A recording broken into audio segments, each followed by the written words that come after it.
Tenemos la fortuna y el honor de tener con nosotros a Alejandro Fuertes. Alejandro Fuertes es psiquiatra que trabaja en la unidad de neuromodulación del Hospital de la Salud de Valencia, una unidad muy específica de neuromodulación, y además es profesor en la Universidad Cardenal Herrera del CEU. Algo importante es que Alejandro se formó con Joan Campodón en el Massachusetts General Hospital en Harvard, en Boston, y estuvo haciendo allí una formación de un año con estas técnicas. También quiero destacar, bueno, él es investigador, además de su actividad clínica tanto con pacientes con depresión, con trastorno obsesivo compulsivo, y algo que yo destacaría en él, que hemos estado hablando y que creo que es muy importante, es su vocación de formación para que estas técnicas de TMS o de neuromodulación en general se puedan usar en el ámbito clínico. Yo creo que tenemos mucha suerte de tener un profesional de la medicina que se dedica al uso clínico de las técnicas de neuromodulación, y vamos a aprender muchísimo contigo. Muchas gracias. Muy bien. Bueno, pues muchísimas gracias, Fernando, Carlos, la Fundación, y bueno, por la invitación, porque para mí es un placer estar hoy aquí y poder trasladaros un poco mi visión de este conjunto de técnicas y sobre todo cómo pasamos, que es una parte muy importante, del ámbito más científico y más de investigación a una práctica clínica, ¿no? Como comentaba, yo soy psiquiatra, trabajo en el Hospital de la Salud de Valencia. Es un hospital que tiene un servicio de psiquiatría que tiene 30 años de experiencia, o sea que es un servicio que está bastante bien estructurado en estos momentos, y dentro del servicio tenemos unidades más específicas. En concreto tenemos una unidad de depresión resistente donde trabajamos con distintas técnicas de estimulación cerebral, tanto no invasivas como intermedias, que ahora veremos un poco lo que quiere decir eso, y también pues intentamos innovar a nivel farmacológico con los últimos avances en psicofarmacología. A pesar de que parte de mi actividad es sobre trabajo con técnicas de estimulación cerebral no invasivas, quiero aclarar que yo trabajo como psiquiatra en el sentido de que también prescribo tratamiento farmacológico. De hecho, el 85-90% de mi actividad seguramente sea en una consulta, como podemos entender todos, una consulta donde hacemos en parte, tenemos psicólogos, tenemos psiquiatras y trabajamos con tratamientos farmacológicos. Bien. Bueno, yo la presentación, como veréis, tiene un enfoque más clínico, y uno de los objetivos que nos hemos propuesto, por lo menos, ha sido el de intentar implantar este conjunto de técnicas en la sanidad pública, a ser posible, ¿no? Y en distintos servicios de psiquiatría a nivel nacional. Cuando estuve en Boston, cuando estuve haciendo esa formación en Boston hace 3 años, una cosa así, me di cuenta de que había muchas clínicas que ya trabajaban con estimulación magnética transcraneal, técnicas como la TDCS, la TACS también, y eso en España no estaba. En España, a nivel clínico, había muy poquito hecho. Y fue uno de los objetivos, ¿no? El de intentar difundir este conjunto de técnicas a los compañeros. Para bien o para mal, se han ido abriendo en distintos servicios, como por ejemplo en el Hospital de la Fe. La Fe es un hospital de Valencia bastante conocido, que ya tiene una unidad de estimulación magnética transcraneal.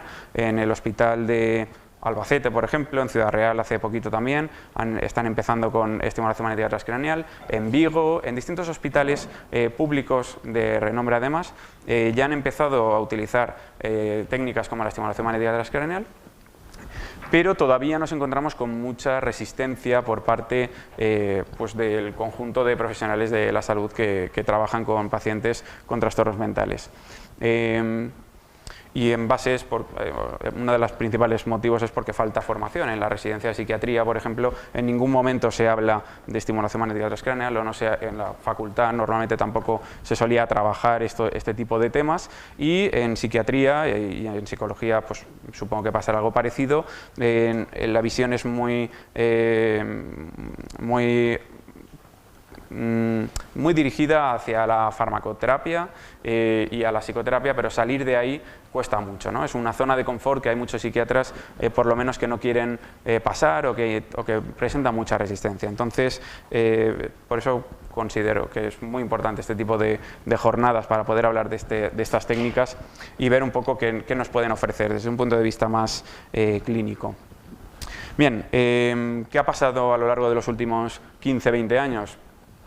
Se han desarrollado técnicas de neuroimagen funcional, se han desarrollado técnicas o se han mejorado técnicas para medir la actividad cerebral y eso ha permitido que este conjunto de técnicas evolucionen también y vayan avanzando, ¿no?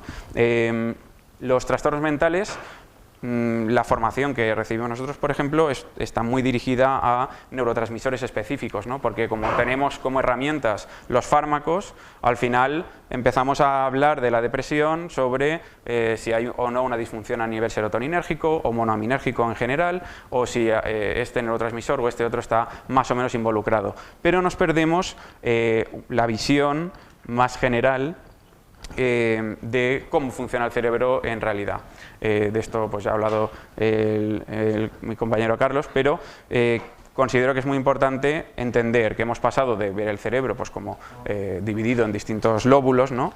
a verlo como un entramado de redes neurales y de neurocircuitos sobre los que pueden aparecer distintas alteraciones o disfunciones y eso que se relacione con sintomatología específica.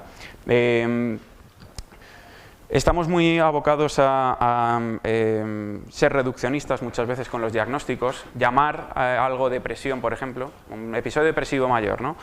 Como veis, puede englobar un conjunto de síntomas muy elevado y podemos tener un paciente, por ejemplo, que predomine un sentimiento de tristeza, que además tenga disminuida la velocidad de procesamiento, que tenga cierta inquietud o ansiedad.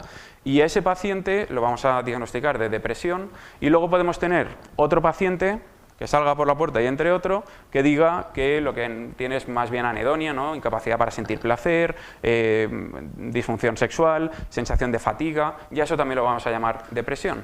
Y probablemente a nivel de neurocircuitos o a nivel de funcionamiento cerebral estemos hablando de alteraciones o de patrones diferentes. Eso es lo que creo que es más importante antes de empezar a hablar de técnicas. Entender que el sistema actual de diagnóstico es muy reduccionista, se ha diseñado así porque es una forma de simplificar los abordajes terapéuticos. Todos los pacientes con depresión, el tratamiento de primera línea pues puede ser la psicoterapia, puede ser también un ISRS, ¿no? Un inhibidor selectivo de la recaptación de serotonina. Y bueno, luego sí que es verdad que en función de si el paciente tiene más anedonia o más ansiedad, pues podemos decidir utilizar otros fármacos que toquen otros neurotransmisores como la noradrenalina, la dopamina, etc. Pero es esa un poco la visión que hay en la psiquiatría, ¿no? Y es muy importante introducir este concepto de neurocircuitos que a lo mejor vosotros estáis más familiarizados desde la psicología, pero que ya os digo yo que en psiquiatría y en medicina todavía falta mucho para entenderlo de esta manera, ¿no? Este es un artículo bastante interesante para todo aquel que quiera empezar a entrar un poco en redes neurales específicas, y es un neurocircuito que lo que pone de relieve, ¿no? Es que se pueden dividir distintas redes neurales específicas, distintos neurocircuitos con un funcionamiento tipo, ¿no? Un funcionamiento que se puede comparar a lo mejor entre distintas personas, y luego como distintas variaciones en estos neurocircuitos y en el conjunto y en la interacción de los propios neurocircuitos pueden asociarse con sintomatología específica, ¿no? Podemos hablar de la rumiación. La rumiación es un síntoma muy potente en la depresión, en el trastorno obsesivo compulsivo, la ansiedad, los sesgos cognitivos negativos. Todo esto tiene de base una serie de alteraciones que a lo largo de los últimos años pues se han podido definir mejor. No vamos a decir exactamente, pero sí que definir mejor por lo menos de lo que estaban antes definidas, ¿no? Entonces el objetivo de las técnicas actualmente de estimulación cerebral no invasivas va a ser el de entender, por lo menos desde un punto de vista clínico, a grosso modo, qué neurocircuitos pueden estar involucrados en la patología del paciente o en el trastorno del paciente, en la sintomatología, entender más o menos cuáles son las estructuras que pueden estar relacionadas y, por el perfil de las técnicas que utilizamos, la estimulación magnética transcraneal, la TDCE, son todo técnicas que lo que hacen es modular a nivel cortical de forma directa, ¿no? Vamos a tener que buscar una ventana cortical que nos dé acceso a estructuras más profundas de esos neurocircuitos, ¿no? Porque no vamos a poder estimular la amígdala directamente. Entonces vamos a tener que entender cómo está compuesto el neurocircuito y poder identificar una ventana cortical que nos dé un acceso para neuromodular de forma indirecta estructuras cerebrales más profundas y redes neurales en su conjunto y no solamente la corteza, ¿no? Entonces, desde el campo de la neuromodulación, nosotros nos vamos a fijar más en el síntoma del paciente o en el perfil de síntomas del paciente, más que en el diagnóstico en sí. No vamos a decir tanto depresión o TOC, sino que vamos a buscar síntomas específicos que están relacionados con cambios en determinadas redes neurales y vamos a intentar modularlos desde de cortical a profundo, ¿no? Vamos a ir a la corteza cerebral a hacer esa neuromodulación. Bien, con todo y con ello, en psiquiatría, ¿no? Yo que quería comentar un poco las distintas técnicas de las que nos podemos servir en neuropsiquiatría para el tratamiento de los trastornos mentales, y no solamente voy a hablar de técnicas de estimulación cerebral no invasivas, porque quiero un poco hablaros de la realidad clínica y de lo que podemos utilizar realmente a nivel clínico. Entonces vais a ver que he dividido las técnicas en distintos apartados. Las he dividido en técnicas de estimulación cerebral invasivas. La invasividad implica una cirugía, ¿no? Que el paciente pase por una cirugía donde se suelen implantar electrodos, pueden ser a nivel epidural o pueden ser a nivel más profundo. Luego hay un conjunto de técnicas, no todas se utilizan a nivel clínico en estos momentos, ahora yo iré matizando un poco cuáles sí y cuáles no, pero luego hay un conjunto de técnicas que a lo mejor os pueden sonar, que las he denominado intermedias. En este caso sería la terapia electroconvulsiva, ¿no? ¿Cuántos pensáis que la terapia electroconvulsiva, o cuántos pensabais que la terapia electroconvulsiva dejó de usarse hace muchos años? ¿Todos sabéis que sí? Vale. Bueno, pues eso es una cosa normal, ¿no? Es una técnica que está muy estigmatizada. La terapia electroconvulsiva se utiliza todos los días en todos los hospitales de España que tienen un servicio de psiquiatría que se precie, un servicio de psiquiatría que pueda tratar pacientes complicados con depresión principalmente, ¿vale? Y luego hablaremos también, por supuesto, de las técnicas de estimulación cerebral no invasivas. Aquí he puesto algunas, me voy a centrar en la estimulación magnética transcraneal porque ya hemos hablado de la TDCS, TACS, etc.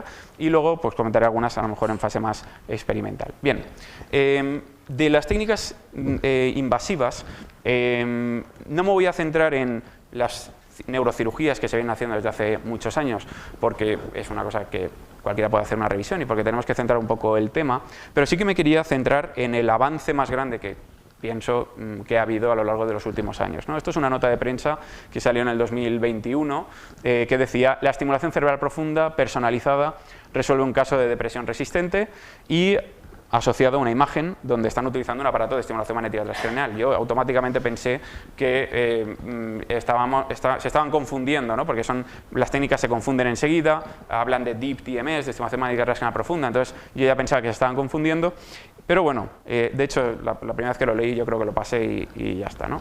Luego fueron publicándolo en más sitios, ¿no? La estimulación cerebral profunda personalizada resuelve un caso de depresión resistente, primer implante cerebral del mundo trata con éxito depresión severa de un paciente. Yo pensaba, los neuroestimuladores ya hace también mucho tiempo que están desarrollados, ¿no? Se utilizan más quizá en el Parkinson o en el TOC, se están empezando a utilizar también, pero en depresión pues yo no lo había escuchado nunca, ¿no? Un marcapasos cerebral para el tratamiento personalizado de la depresión, ¿no? Cada vez eran titulares más sensacionalistas y eso pues siempre te hace desconfiar. Pero bueno, la verdad que fue una grata sorpresa profundizar en esas noticias, porque eso me llevó a esta comunicación que se publicó en la revista Nature. Bueno, es una publicación que está hecha por un equipo de neurocirujanos, neurólogos, psiquiatras, radiólogos, psicólogos, es decir, es un conjunto de interdisciplinar que se juntaron para probar una teoría, ¿no? Y para utilizar un sistema de estimulación cerebral profunda en una paciente con depresión.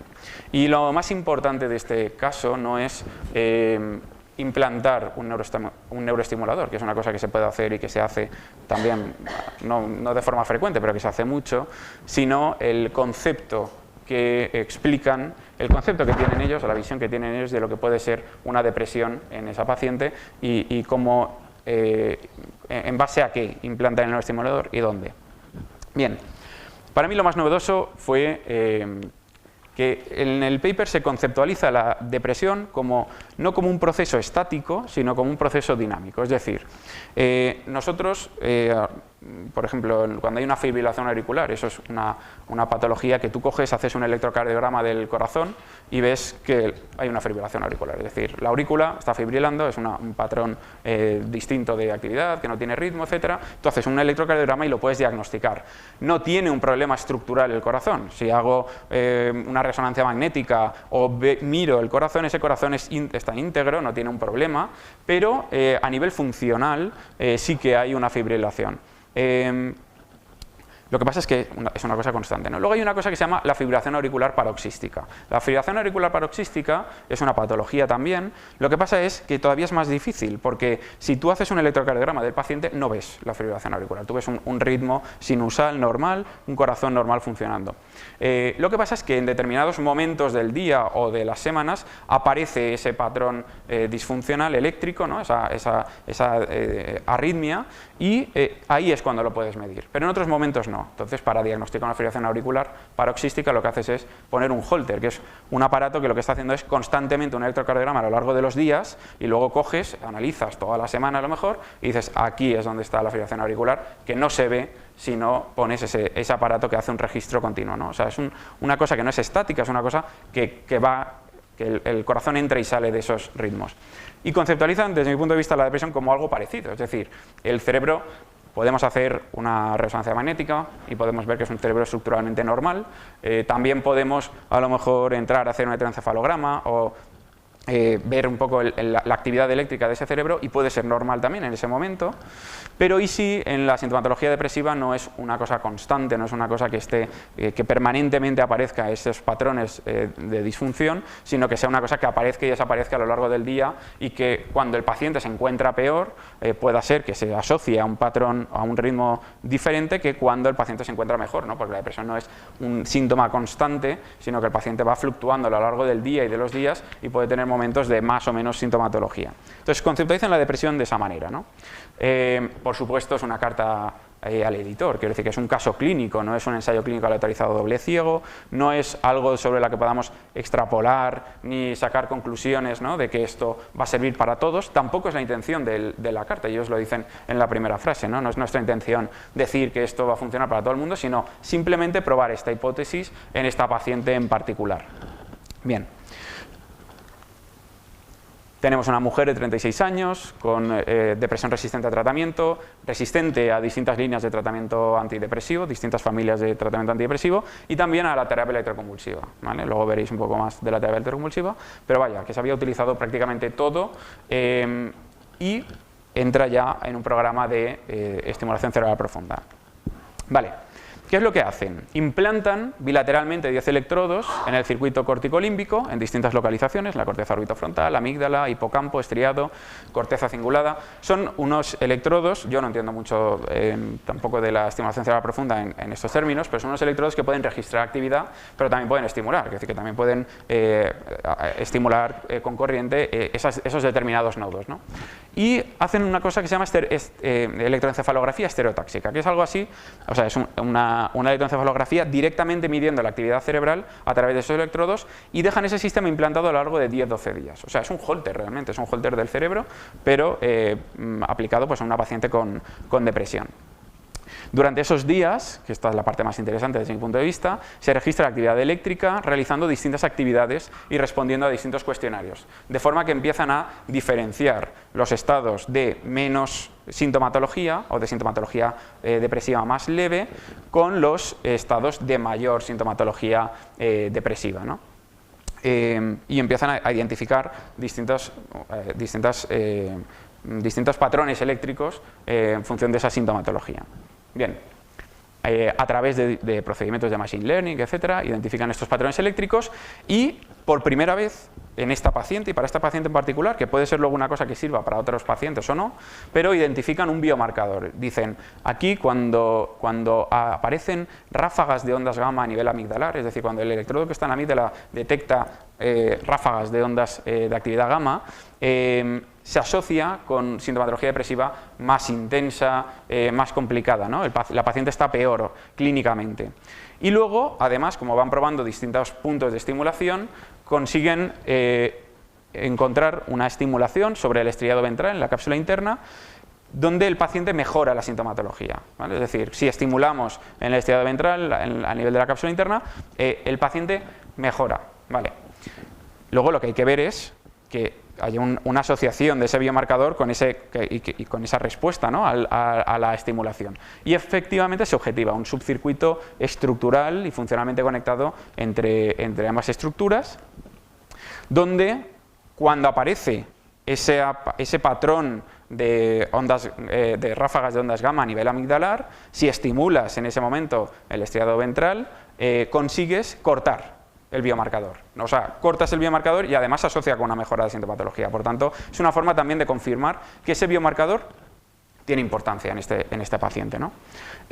Después de eso, que es la parte más complicada, introducen, es cuando hacen eso del marcapasos, ¿no? Introducen un sistema de neuromodulación de circuito cerrado, donde tienen un electrodo en la amígdala y otro electrodo en el estriado ventral, y cuando detecta el biomarcador, estimula. O sea, es un sistema cerrado, que el paciente luego ya pues, le quitan todos los aparatos y se queda el neuroestimulador implantado, y la paciente luego está pues, durante el día y el estimulador se va activando cuando detecta ese biomarcador específico, ¿vale?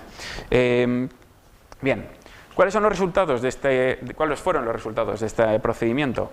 Pues 2 meses después, el sensor del biomarcador se había activado de media 468 veces al día, ¿vale? Claro, le he dicho, la fibrilación auricular paroxística es una cosa que aparece a lo mejor cada 7 días, ¿no? Pero a nivel cerebral es el mismo concepto, simplemente que mucho más acelerado. O sea, son entrar y salir de ese tipo de estados, ¿no? Entonces, 468 veces al día. Lo que pasa es que habían puesto el estimulador, el output del estimulador lo podía dar máximo 300 veces, porque era una estimulación que podía despertar a la paciente por la noche y cosas así, ¿no? Entonces, máximo 300 veces al día, y bueno, al día siguiente de empezar con el tratamiento, ya se objetivó una marcada disminución de la sintomatología depresiva, medida, por ejemplo, con la Hamilton y con escalas visuales analógicas. 12 días después de empezar el estimulador, ya se objetivó también una marcada reducción en la MADRS, que es una escala también que mide la sintomatología depresiva, y luego la carta no específica, pero sí que habla de que varios meses después se objetivó la remisión de la sintomatología depresiva. Claro, esto yo creo que para todos, ¿no? Es entendible que una paciente que lleva 15 años con una depresión, una paciente que no ha respondido a ningún fármaco, que no ha respondido a terapia electroconvulsiva y que de repente, en cuestión de varios meses, cumple criterios de remisión depresiva, pues es una cosa bastante impactante, y por eso pues, se publicó en la revista Nature, ¿no? ¿Cuáles son las conclusiones? Que para esta paciente específicamente, ¿vale? O no lo sabemos, porque habría que hacer un ensayo clínico para demostrar esta hipótesis, pero bueno, para esta paciente específicamente, por lo menos, había servido como un biomarcador este sensor, ¿no? O sea, estas ráfagas de ondas gamma a nivel amigdalar eran un biomarcador de la sintomatología depresiva en esta paciente, que la estimulación de la cápsula y el estriado ventral reducía significativamente esos estados depresivos, y que es una hipótesis y es un marco teórico muy interesante para explorar en otros trastornos mentales. No hablo solamente de la depresión, sino en el TOC, etc., ¿no? ¿Por qué? Pues porque identificar biomarcadores directamente en los pacientes individualizados puede ser algo bastante interesante, ya que hasta ahora no tenemos biomarcadores muy buenos que se puedan extrapolar en general a todos los pacientes. Entonces, esas fueron las conclusiones, y esto es lo que os quería comentar más de la parte invasiva, ¿no? Porque también hay que abrir un poco, a mí me gusta mucho la estimulación cerebral no invasiva, pero también tenemos que abrir un poco la mente a cualquier forma de mejorar la calidad de vida y la sintomatología que presentan los pacientes, especialmente los resistentes. Bien, ahora vamos a hablar brevemente también de las intermedias, ¿vale? Y os comentaba eso, ¿no? La terapia electroconvulsiva. ¿Cuánta gente piensa que es una técnica que hace 70 años que no se da? ¿Cuánta gente piensa que en algún momento de la historia se ha utilizado como un método de tortura, cosa que nunca ha sido así? ¿Y por qué? ¿Por qué? Pues es un tema que se ha tratado de una forma pues bueno, a veces justa y otras veces injusta. ¿Qué pasa con la terapia electroconvulsiva? Que se descubrió antes que la anestesia y se descubrió antes que los relajantes musculares. Es decir, antes de que esos fármacos estuvieran en el mercado, se empezó a hacer sesiones de terapia electroconvulsiva. Eso lo que hace es inducir una crisis epiléptica en un paciente que está despierto. Es una cosa muy desagradable para el paciente. Las contracciones musculares que genera una crisis comicial, pues a veces incluso se habían asociado con fracturas de vertebrales o de huesos, ¿no?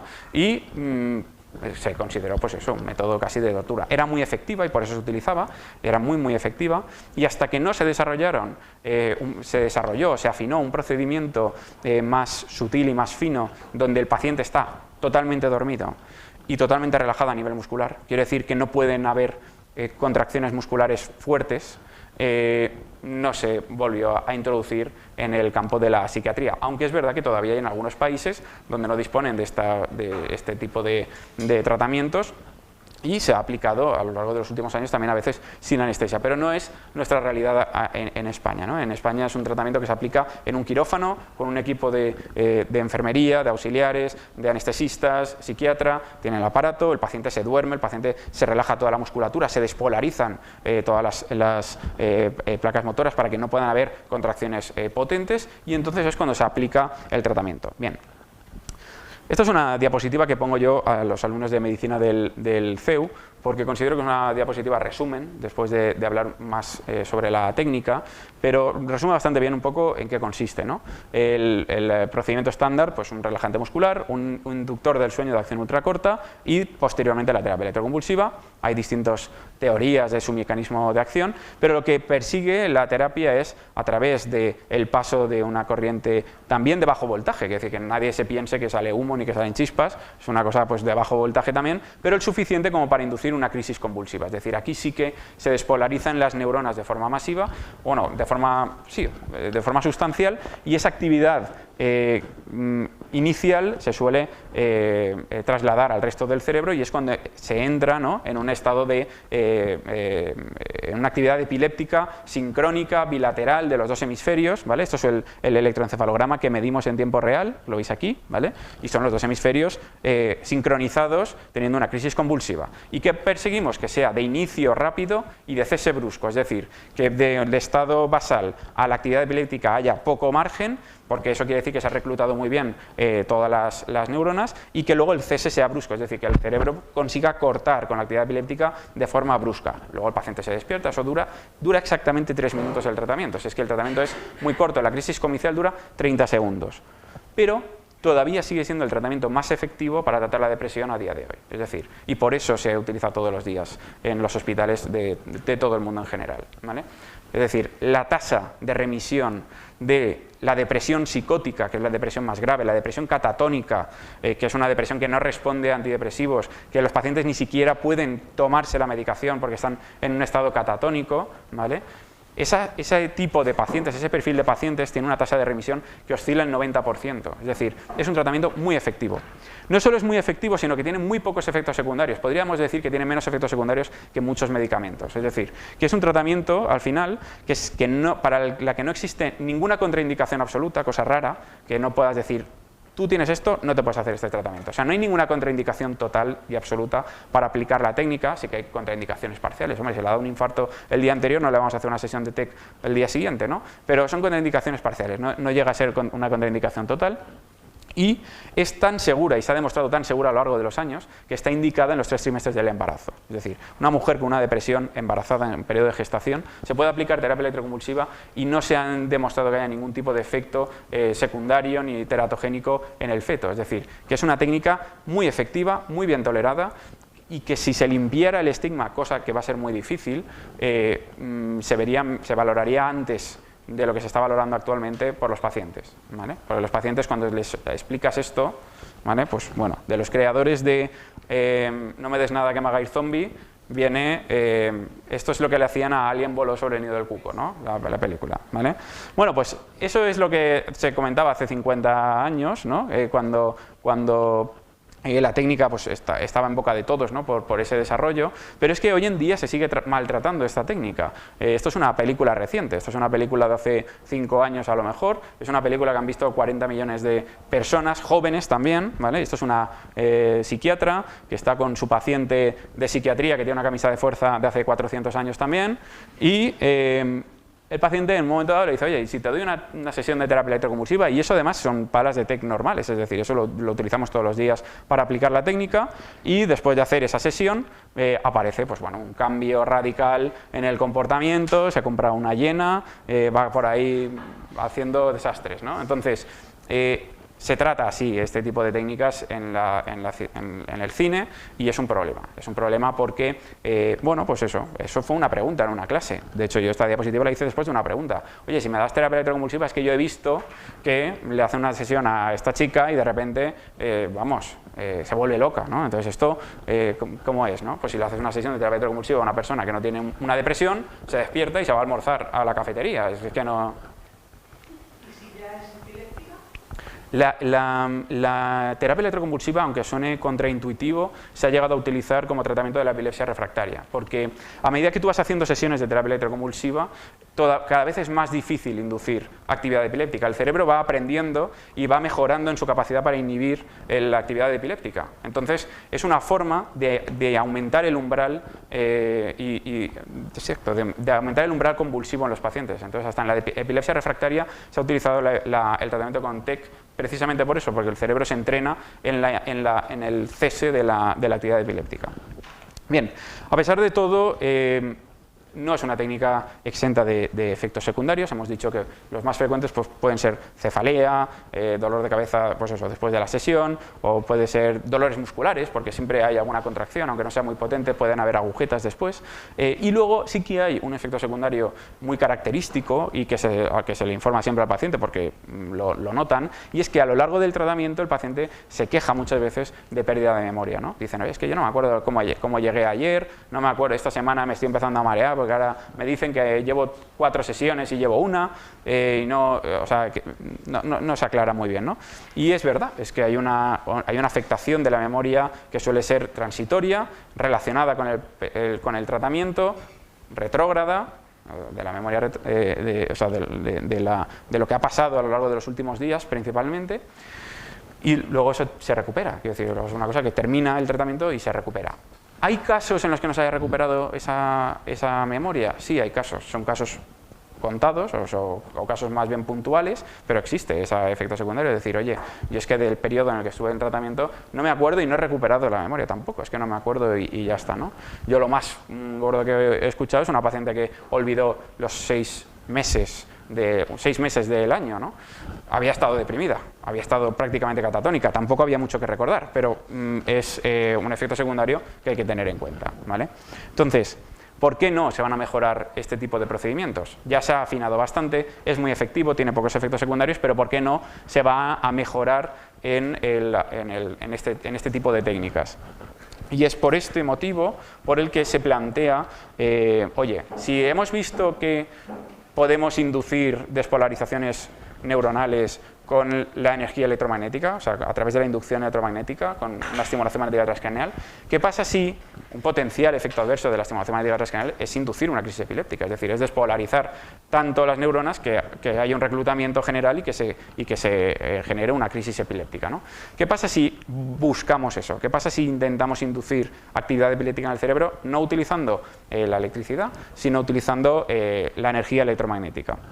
Y es por esto que se desarrolla lo que se llama la terapia magnetoconvulsiva, ¿vale? O magnetic seizure therapy en inglés. Los comerciales de este aparato son los mismos que, por lo menos a mí me vendieron el aparato que utilizo yo de estimulación magnética transcranial, y esta era la foto que te enseñan. Y dice, mira, esto es, vamos, yo estoy acostumbrado a ver pacientes en TEC, en quirófano, con el mordedor, por si acaso hay una contracción muscular, anestesiados, dormidos, bueno, con una serie de, ¿no? Y aquí dicen, mira, esto es la terapia magnetoconvulsiva. Y dices, bueno, ¿tú le vas a inducir una crisis epiléptica a este paciente? Sí, no hace falta anestesia. ¿Pero por qué no hace falta anestesia? Si es una crisis comicial, es decir, si va a haber movimientos tónico-clónicos, va a haber, ¿no? Pues no hace falta anestesia. Bueno, pues sí que hace falta anestesia. Esto es la realidad de la terapia magnetoconvulsiva, ¿vale? O sea, esto no es nada raro, a mí no me alarma porque yo lo he visto mucho, pues es un mordedor para evitar que hayan lesiones en la cavidad bucal. Estos son los electrodos que se ponen para registrar la actividad electroencefalograma que se hace a tiempo real del paciente, y estos son dos bobinas de estimulación magnética transcranial que van a aplicar el tratamiento a una frecuencia muy elevada, ¿no? Con una particularidad, y es lo que comentaban antes, que lleva tapones en los oídos porque hace tanto ruido, o sea, es tan fuerte el ruido, y no tengo un vídeo del ruido que hace, pero hace clac, clac, clac, clac, clac, pero muy fuerte, ¿vale? Entonces se ponen tapones en los oídos porque si no puedes inducir o puede haber trauma acústico por no ponerlo, ¿no? Es un ruido que no molesta, es un ruido que al oído generalmente no molesta mucho, pero que sí que activa el reflejo estapédico, que es un reflejo que tiene el oído para protegerse de ruidos muy fuertes, y si estás expuesto a ese ruido durante mucho tiempo, pues claro que te puedes tener acúfenos, etcétera. Entonces, se recomienda en los pacientes utilizar tapones, pero yo sobre todo lo recomiendo a los profesionales que vayan a trabajar con la técnica, que se pongan también protecciones auditivas. Bien, ¿qué ha demostrado esta técnica? Que ya hay algunos metaanálisis. Pues ha demostrado que a nivel cognitivo hay un menor tiempo para reorientarse después de la sesión, y en general de recuperación después de la sesión el tiempo se acorta, ¿no? Esto es un metaanálisis donde se ve que favorece al tratamiento experimental, que en este caso sería la terapia magnetoconvulsiva. A nivel de eficacia, parece que no se diferencia, cosa que también se puede entender como algo positivo, porque la terapia electroconvulsiva ya es muy efectiva, Entonces, la magnetoconvulsiva parece que no se diferencia sustancialmente de la electroconvulsiva, y eso es una cosa muy positiva, ¿vale? Y en general, el resumen o los resultados de este metaanálisis es que hay menos tiempo de recuperación por sesión, menos efectos secundarios a nivel cognitivo, y no hay diferencias en términos de eficacia. Esto es un metaanálisis, tendrán que hacer muchos más. Quitar la terapia electroconvulsiva y poner este tipo de técnicas va a ser otra historia, otro mundo, es decir, eso va a costar mucho más, pero es un conjunto de técnicas que se están desarrollando también, ¿eh? Estamos hablando de las técnicas intermedias donde aparece el quirófano, ¿no? para hacer ese procedimiento menos invasivo, ¿no? que la cirugía, desde luego, que la cirugía con electrodos. Bien. Esto es lo que os quería comentar de las invasivas y de las intermedias, y ahora, pues si me permitís, voy a hablar un poquito más de la estimulación magnética transcraneal, que es quizá el campo en el que más trabajo a nivel clínico, y luego pues haré un breve comentario. Bien, esto es la unidad que tenemos en la salud. Esto es un aparato de estimulación magnética transcraneal. Veis que es un aparato que es hospitalario, yo no lo puedo sacar de la consulta, y es una de las desventajas de la estimulación magnética transcraneal. No es un casco ni es un dispositivo que el paciente se pueda llevar a su casa. Esto es un brazo, iba a decir robótico, pero no robótico tampoco, pues un brazo que lo que hace es ejercer presión continua sobre la diana cortical que hayamos seleccionado, y esto es una bobina de estimulación magnética transcraneal, que tiene una particularidad, y es que no es la típica bobina en 8, que es esa que veis ahí, ¿vale? Donde concentra sí que se concentra el pulso electromagnético en el centro, pero esta bobina tiene una conformación diferente, está como doblada, si os fijáis un poco ahí, ¿vale? Y eso es porque en las cortezas que solemos estimular en la depresión, son la dorsolateral prefrontal izquierda, la derecha también, y para eso, como es una estructura bastante superficial, con una bobina en 8 se estimula bastante bien.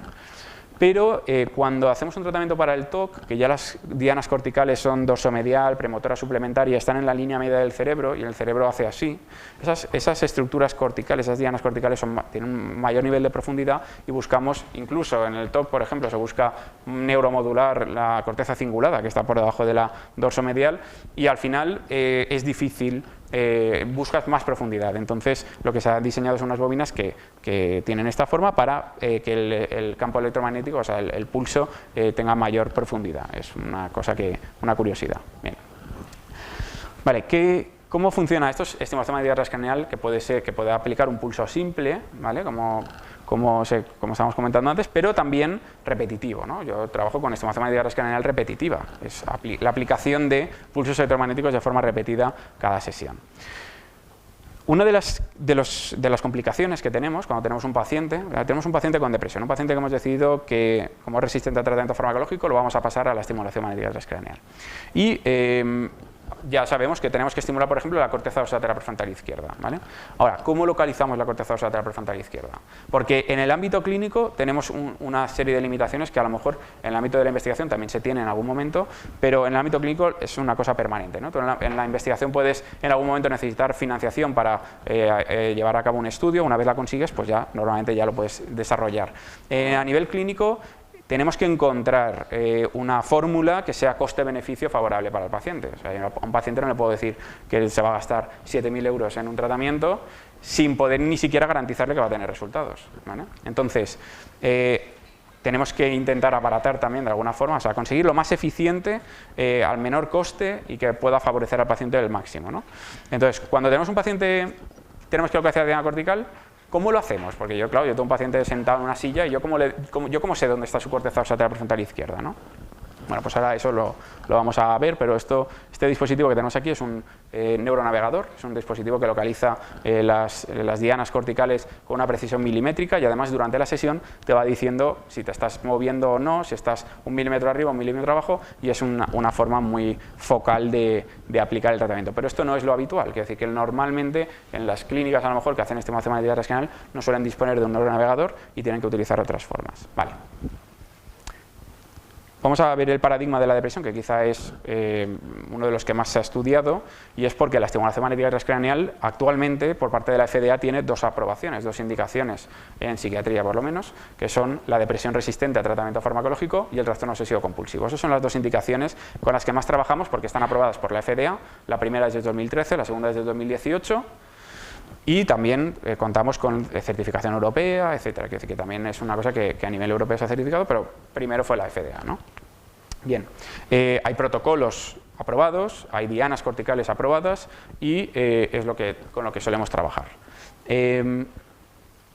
Se ha determinado, ¿no?, que en la depresión suele haber una disfunción del circuito frontoparietal y, entre otras cosas, una hipoactividad bilateral realmente de la corteza dorsolateral prefrontal izquierda y de la derecha, que es lo que intentamos revertir, ¿no? Esto es una simplificación de las alteraciones a lo mejor que pueden haber en los distintos neurocircuitos en un paciente con depresión.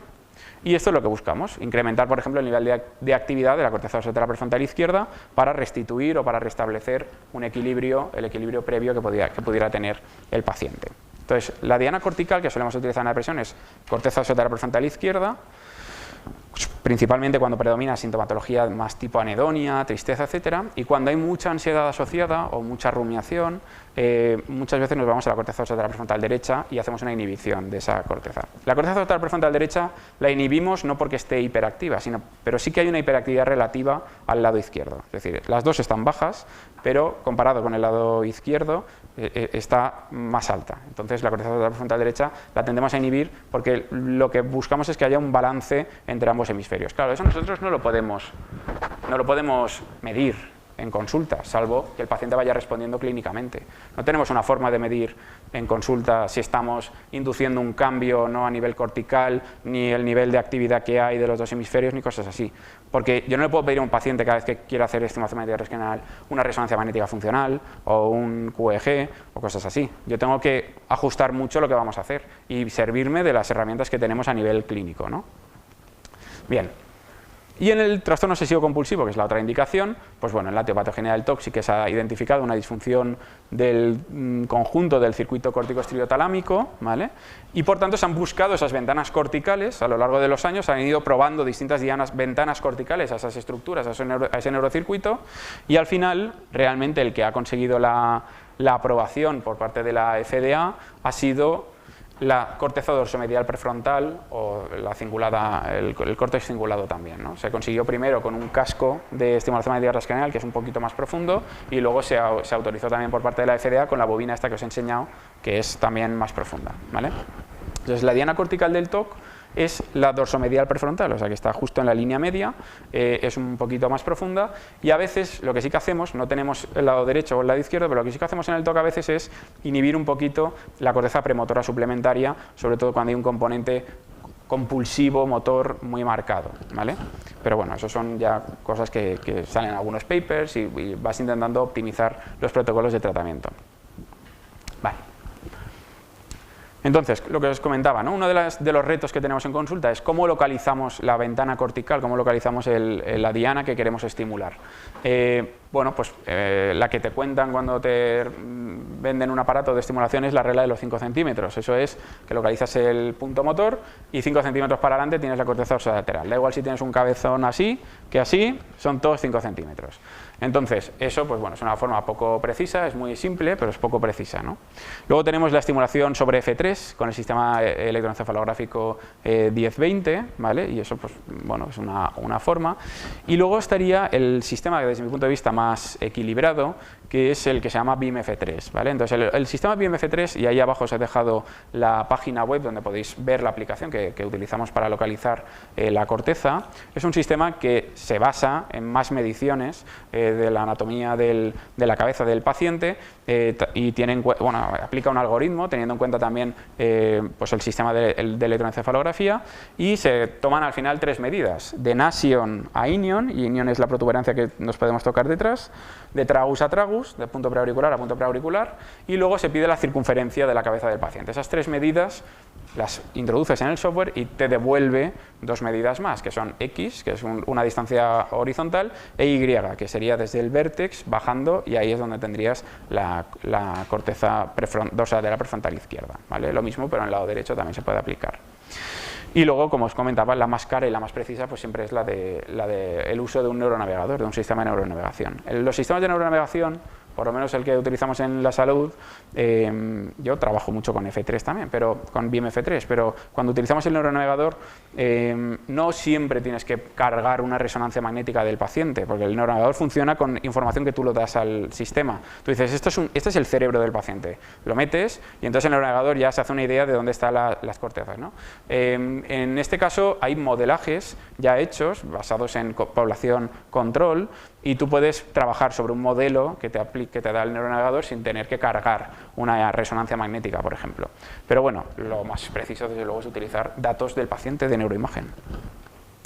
Y luego otras formas equilibradas y recomendadas de localizar la premotora suplementaria y la corteza dorsomedial prefrontal, si fuera en el caso del TOC, tampoco es la de decir 6 centímetros para adelante, 8 centímetros para adelante, sino tener en cuenta la anatomía del paciente. Entonces, lo que solemos utilizar para la localización de la premotora suplementaria es un 15% de la distancia de nasion a inion, o sea, un 15% de esa distancia, desde CZ hacia adelante, te daría la localización más o menos de la premotora suplementaria, y un 25% de la distancia de nasion a inion, anterior a CZ, te daría la de la dorsomedial prefrontal. Pues una forma un poquito más ajustada de localizar estas cortezas, que no son pequeñas, que son cortezas grandes, ¿vale?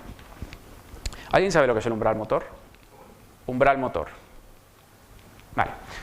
Lo comentábamos antes, ¿no? Yo tengo un paciente y tengo un aparato que tiene un output de potencia, ¿no? No es la palabra correcta porque es amplitud de lo que solemos hablar, pero tiene un output, vamos a hablar de eso, como de fuerza, ¿no? De potencia que puede aplicar, y tenemos de 0 a 100, ¿no? Eso está medido de 0 a 100%, y cada aparato pues tiene un output máximo y un output mínimo. ¿Yo cómo sé que estoy activando la corteza dorsolateral prefrontal o que estoy teniendo un impacto en las neuronas de este paciente si no lo puedo medir, ¿no? ¿Qué tengo que hacer? ¿20 sesiones de estimulación hasta ver si responde o no responde? Tampoco puedo estar haciendo electroencefalogramas, tampoco puedo estar haciendo otras mediciones, ¿no? ¿Cómo puedo ver si estoy activando o no la corteza dorsolateral? Bueno, pues para eso sirve el cálculo del umbral motor. ¿Y cómo puedo también? No por si me quedo por debajo, sino también por si estoy muy por encima. Es decir, si el umbral del paciente es muy bajo y yo lo estoy estimulando con una barbaridad de amplitud del aparato, puedo inducir o puedo incrementar el riesgo de que el paciente tenga una crisis epiléptica, ¿no? Entonces, ¿qué hacemos? Hacemos un cálculo, una medición objetiva. Es decir, hacemos una cosa donde podemos ver que hemos estimulado la corteza de ese paciente. Y eso es lo que se llama el umbral motor. El umbral motor es que yo me voy a la corteza motora, doy pulsos simples, clac, clac, y voy buscando el porcentaje que necesito o la amplitud que necesito para que el paciente mueva la mano, por ejemplo, ¿vale? Digo mueva la mano si estoy a nivel lateral o si estoy haciendo un cálculo para la corteza dorsolateral prefrontal, pero si estoy más profundo y yo lo que quiero es una medición de la excitabilidad cortical un poquito más profunda, en la línea media para la corteza dorsomedial o para la corteza premotora, nos vamos a ir a hacer el cálculo del umbral motor en la corteza motora, pero en un punto más medial. Y en el homúnculo de Penfield, aquí tenemos los dedos, pero a nivel medial, ¿qué tenemos? la pierna.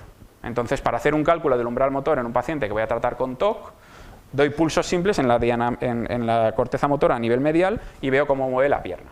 Claro, el paciente lo ve y yo lo veo. Es decir, podemos ver que ese pulso está teniendo un efecto que se está transmitiendo desde la corteza cerebral hasta el músculo de la pierna o el músculo de la pinza de los dedos, ¿vale?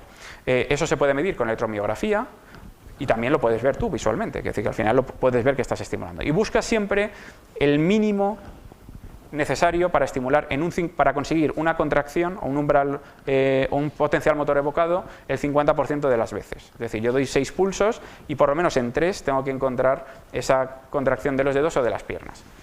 Eso es lo que voy a llamar umbral motor y eso es lo que me va a servir a mí para calcular cuánta amplitud o potencia, si queréis, hay que aplicar en este paciente en la corteza osatea prefrontal izquierda o en la corteza dorsomedial. Entonces, siempre cuando oigáis hablar de un protocolo de estimulación magnética transcraneal, se habla de el porcentaje del umbral motor. Yo lo puedo aplicar al 120% del umbral motor, lo puedo aplicar al 100% del umbral motor, lo puedo aplicar al 80% del umbral motor y los protocolos siempre te dan ese dato para que tú sepas cuánto le tienes que administrar a ese paciente, ¿vale? ¿Alguna pregunta con eso del umbral motor? Luego hay una serie de protocolos, esta diapositiva pues, ha salido antes y aquí se puede ver, ¿no? Protocolo de alta frecuencia son 10 hercios, un hercio es un pulso por segundo, pues 10 hercios son 10 pulsos por segundo. Eso es un protocolo de alta frecuencia. La alta frecuencia, a partir de 5 hercios, 5, 10, 15, 20, son protocolos que se consideran activadores, son protocolos que activan la corteza cerebral. La baja frecuencia, que suele ser un hercio, son protocolos inhibitorios, son protocolos que tienden a frenar, ¿no? Y luego ya vamos a las modalidades más nuevas, que son el Z-Burst, que ya veis que es un conjunto de 2 frecuencias, porque dispara tripletes de pulsos, o sea, en vez de sonar clac, clac, clac, clac, clac, suena trr, trr, trr, porque son 3 pulsos juntos que se disparan, esos 3 pulsos a una velocidad de 50 hercios y entre triplete y triplete eso se dispara a 5 hercios, es decir, 5 tripletes por segundo, pero si tú coges un triplete eso se ha disparado a 50 hercios. Eso es un Z-Burst que hay que tener en cuenta 2 frecuencias, no solamente la del protocolo, ¿vale? Entonces, ahí tenemos Z-Burst que es continua, que es sin parar, hasta que termina el protocolo, y eso es un protocolo inhibitorio, o se considera un protocolo inhibitorio, porque hay variabilidad interindividual con todos los protocolos, hay pacientes que piensas que estás haciendo una cosa y a lo mejor estás haciendo la opuesta. Y luego la Z-Burst intermitente es la que se considera excitatoria, es decir, la Z-Burst continua es inhibitoria y sería equiparable a un protocolo de un hercio, un protocolo inhibitorio, y la Z-Burst intermitente es la que se considera excitatoria y la que sería equiparable a un protocolo de 5, 10, 15, 20 hercios, ¿vale? Y luego hay otras modalidades que no voy a entrar. Bueno, ¿por qué os cuento lo de la Z-Burst? Pues porque ha revolucionado un poco el campo de la estimulación magnética transcranial en los últimos años, ¿no? Teníamos protocolos que eran de 10 hercios, que duraban 37,5 minutos, porque tú tenías que administrar 3.000 pulsos, esos eran los que estaban aprobados. Dices, bueno, 3.000 pulsos, 37,5 minutos, el paciente está con el aparato conectado, está en el hospital, y eso era una sesión, ¿vale? Luego salen este protocolo de Z-Burst que te dicen que 600 pulsos de Z-Burst equivalen a 3.000 pulsos de 10 hercios. Pero es que el Z-Burst, como se dispara tan rápido, en 3 minutos has dado la sesión. O sea, te están diciendo que se puede comparar la efectividad de un protocolo de 10 hercios de 37,5 minutos a uno de Z-Burst intermitente de 3 minutos. Claro, eso para el paciente es una ventaja, para los clínicos es una ventaja, en cuanto a molestia, disconfort, etcétera, es una ventaja también, es una forma también de poder optimizar el número de sesiones, los tratamientos, etcétera, ¿no? Entonces, esto es un artículo donde precisamente se demuestra, es un estudio de no inferioridad, donde se objetiva como 10 hercios, 3.000 pulsos, tiene una tasa de respuesta y una tasa de remisión en la sintomatología depresiva que es equiparable a la de Z-Burst intermitente de 600 pulsos, que son 3 minutos. Alex, only a question. If you use intermittent or continuous Z-Burst, you use the same number of sessions of low frequency or high frequency? Yes. Or you do one session? We usually do more number of sessions per day. We are actually doing accelerated ITBS, something similar to the Stanford protocol, like 2, 3, 4 sessions. In terms of Z-Burst, you use active motor pressure or resting? We use resting motor threshold. Yeah. Like 70%. Yes. No. Higher. 90. 90%. Bueno, bueno, luego hablaremos un poco del número de sesiones y todo, que es muy importante. Vale, estos protocolos han demostrado ser más accesibles, menor duración, mismos efectos secundarios que son muy escasos y mayor adherencia al tratamiento, ¿vale? Por tanto, es una ventaja y los hemos empezado a utilizar. Yo, por ejemplo, cuando estuve en Boston, que estuve haciendo toda la parte de formación de la estimulación magnética transcranial, eran los protocolos que más estaban utilizando, ¿no? Eran protocolos que ya, a pesar de que eran bastante novedosos, ya los están utilizando siempre que podían. Vale. Ahora os comento un poquito más del Z-Burst. Esto os lo he comentado antes sin querer, pero bueno, aquí veis las dos modalidades, ¿no? Sería alta frecuencia, como decía, en el hemisferio izquierdo, o ITBS, Z-Burst intermitente, y en el lado derecho, pues a baja frecuencia o GTBS. Y se puede hacer bilateral, es decir, podemos hacer las dos cosas a la vez. Primero se hace un protocolo inhibitorio normalmente y luego el excitatorio, y con eso haces estimulación magnética transcranial bilateral. Vale. ¿Qué ha permitido esto, ¿no? A lo largo de los años se ha visto que al principio, ¿no?, los primeros ensayos eran con un pulso, con 10 pulsos, una sesión de 3 minutos, eran poca dosis, se ha ido buscando que la técnica fuera segura, que se tolerara bien. Eso también ha limitado mucho la efectividad, ¿no?, porque se ha demostrado que normalmente a mayor número de pulsos, o también dependiendo un poco de la velocidad de la que se administran esos pulsos, se conseguían mejores resultados, el número de sesiones. O sea, los ensayos clínicos han ido muy poquito a poco explicando que la estimulación magnética transcranial es segura y que puede ser efectiva.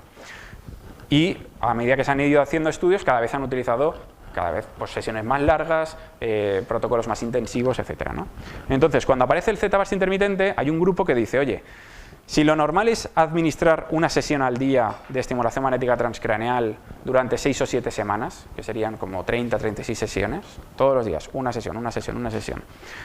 Ahora que podemos hacer protocolos tan rápidos y tan cortitos, ¿qué pasa? Si en vez de hacer una sesión de 600 pulsos de Z-Burst intermitente, de 3 minutos, ¿por qué no la hacemos de 1800 pulsos? Es decir, ¿por qué no hacemos sesiones? Definimos la sesión como 9 minutos de estimulación con Z-Burst intermitente, 1800 pulsos. Pero no solo eso, no solamente vamos a hacer sesiones de 1800 pulsos, sino que vamos a dar 10 sesiones en un día, durante 5 días, ¿vale? En vez de 7 semanas, vamos a administrar esas sesiones de forma muy intensiva y muy acelerada en una semana, ¿vale? Ese es el protocolo, de hecho. Día 1, 10 sesiones. Día 2, 10 sesiones, así 5 días. Esos son 150 sesiones de estimulación magnética transcraneal que normalmente se habrían administrado, no sé, en 3 o 4 meses, ¿vale? Eso son 5 días. Y eso fue lo que hizo Nolan Williams en el estudio del protocolo acelerado de Stanford, ¿vale? Este protocolo tiene una particularidad, y es que no estimulaban sobre F3 en concreto, sino que buscaban el punto más anticorrelacionado de la corteza cingulada con la corteza dorsal prefrontal, y estimulaban en ese punto con neuronavegación, pero es en la corteza dorsal prefrontal izquierda, es decir, un punto específico de la corteza dorsal prefrontal izquierda, pero neuronavegado, o sea, es un protocolo neuronavegado. Vale. Cogen a 22 pacientes con depresión unipolar, resistencia a 1 o 2 antidepresivos, definen una sesión como 1800 pulsos, 10 sesiones al día durante 5 días, 50 minutos entre sesión. La tasa de respuesta de la estimulación magnética transcraneal y de remisión en los protocolos tradicionales de Z-Burst y de los tradicionales, de 10 hercios, etcétera, más o menos son 65% de respuesta, y cuando hablo de respuesta hablo de disminuir el 50% de la sintomatología depresiva que presenta el paciente o más, y de remisión, que sería no cumplir criterios clínicos de depresión, la tasa de remisión oscilaba entre el 33 y 35%, ¿vale? Bueno, pues este grupo aplica este protocolo y ya vemos cómo caen las puntuaciones en la Hamilton de día a día, vaya. O sea, en la línea base, el día 1 ya ha habido una disminución significativa, y en el día 2 ya prácticamente están en remisión de la sintomatología depresiva, ¿vale? Esto además no solo es un efecto agudo, no solo es un efecto rápido y potente, sino que además se mantiene estable a lo largo de las semanas, y de media a las 20 semanas es cuando hay que hacer una reestimulación, o sea, aplicar el mismo protocolo a las 20 semanas, de media de los pacientes, ¿vale? 20 semanas es bastante para pacientes tan graves, logrando además reinducir otra vez el mismo efecto en el 100% de los pacientes a los que se lo hicieron. La tasa de respuesta y de remisión, como veis, a los 5 días fue del 90%. Yo siempre digo que la estimulación magnética transcranial no está a la altura en cuanto a términos de eficacia de la terapia electroconvulsiva, porque es que lo pienso así en estos momentos. Yo lo que siempre digo es que tiene el potencial de desbancar a la terapia electroconvulsiva en el momento en el que se consigan protocolos lo suficientemente potentes y bueno, que se definan bien protocolos efectivos y potentes y cortos en el tiempo, ¿no? Entonces, la tasa de respuesta y remisión fue del 90%.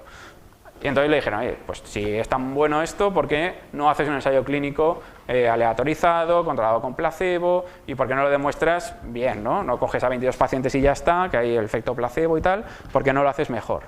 Y fue lo que hizo. Cogió y volvió a repetir un poco el mismo ensayo, esta vez controlado con placebo. Volví a utilizar pues eso, sesiones de Z-burst intermitente de 1800 pulsos al 90% del umbral motor, que ya hemos dicho lo que es, 10 sesiones al día, 50 minutos entre sesión y sesión, ¿vale?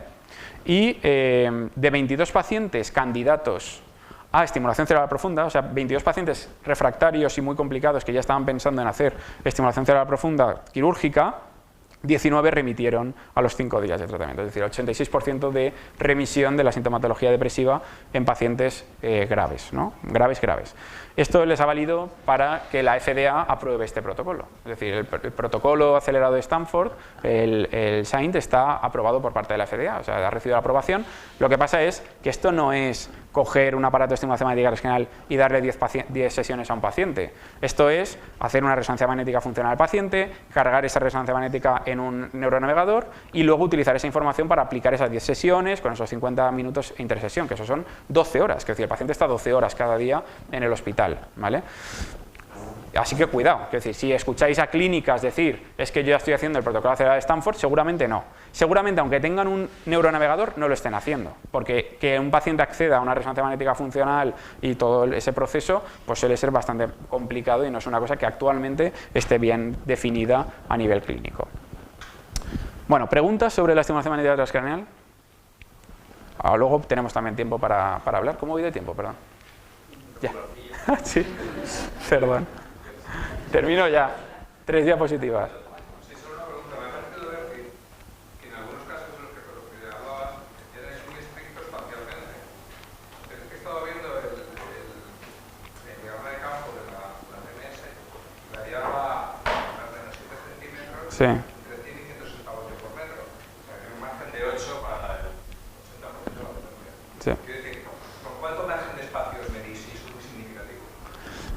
O sea, nosotros a nivel clínico localizamos y estimulamos sobre ese punto, pero sí que es verdad que hay un margen elevado. Intentamos que, bueno, el centro de estimulación es la parte más potente, ¿no? La parte que más induce cambios. Yo creo que nos falta información a nivel clínico todavía suficiente como para decir, quiero tocar este puntito solamente, ¿no? Entonces, no viene mal que no haya una resolución tan grande, porque al final tú puedes pensar que estás en la diana cortical correcta o en el punto exacto donde quieres estimular, pero no viene mal que me estimules las zonas de alrededor. Y eso es una de las cosas que pasa con la neuronavegación. O sea, yo en una sesión sin neuronavegador te puedes ir milímetros arriba, milímetros abajo, centímetros arriba, bueno, centímetros no, pero milímetros sí, ¿vale? Entonces tú puedes tener cierto margen y de sesión a sesión puede haber cierto margen, pero al final, pues bueno, pero si utilizas neuronavegación y es milimétrico y ahí, pues hombre, si tocas el punto, perfecto, pero si no lo tocas, le has hecho 36 sesiones para nada.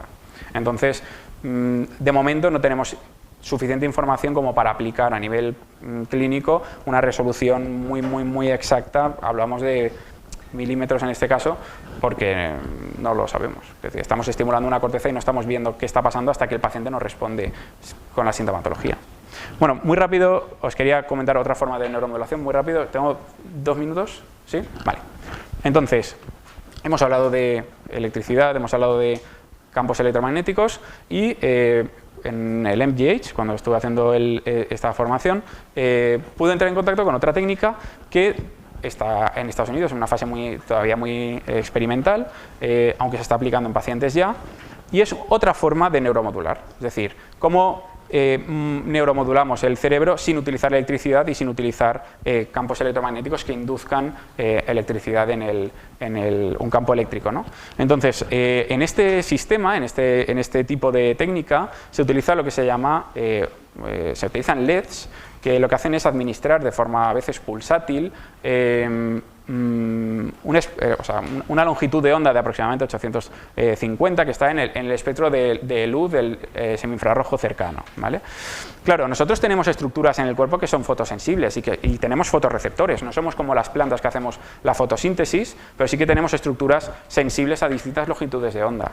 Entonces, ¿por qué se ha planteado este tipo de tratamiento? Porque el citocromo C oxidasa, que es una estructura que forma parte de la cadena de respiración mitocondrial, es fotosensible a esta longitud de onda, ¿vale? O sea, es un haz de luz que atravesaría el cuerpo, a no ser que se encontrara con estructuras que absorben esa energía, y en este caso nosotros tenemos estructuras que absorben esta energía a nivel mitocondrial, que es el citocromo C oxidasa, ¿vale?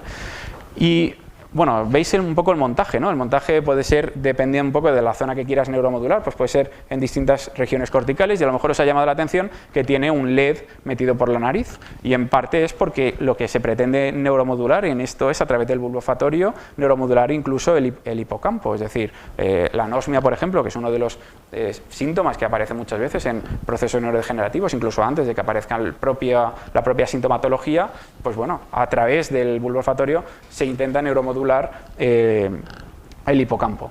Pero bueno, se pueden montar esos montajes de LED, se montan a lo largo de todas las cortezas, ¿no?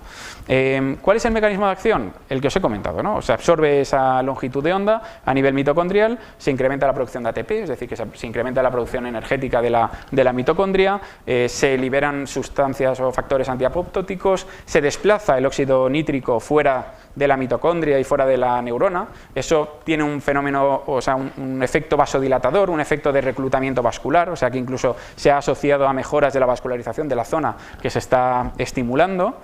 Y esto es una sinapsis, es decir, al final la mitocondria a nivel sináptico tiene un valor muy especial, ¿no? Porque a nivel pre- y postsináptico estamos llenos de mitocondrias, o sea que el tejido nervioso en particular es muy sensible a este tipo de tratamiento. Bien.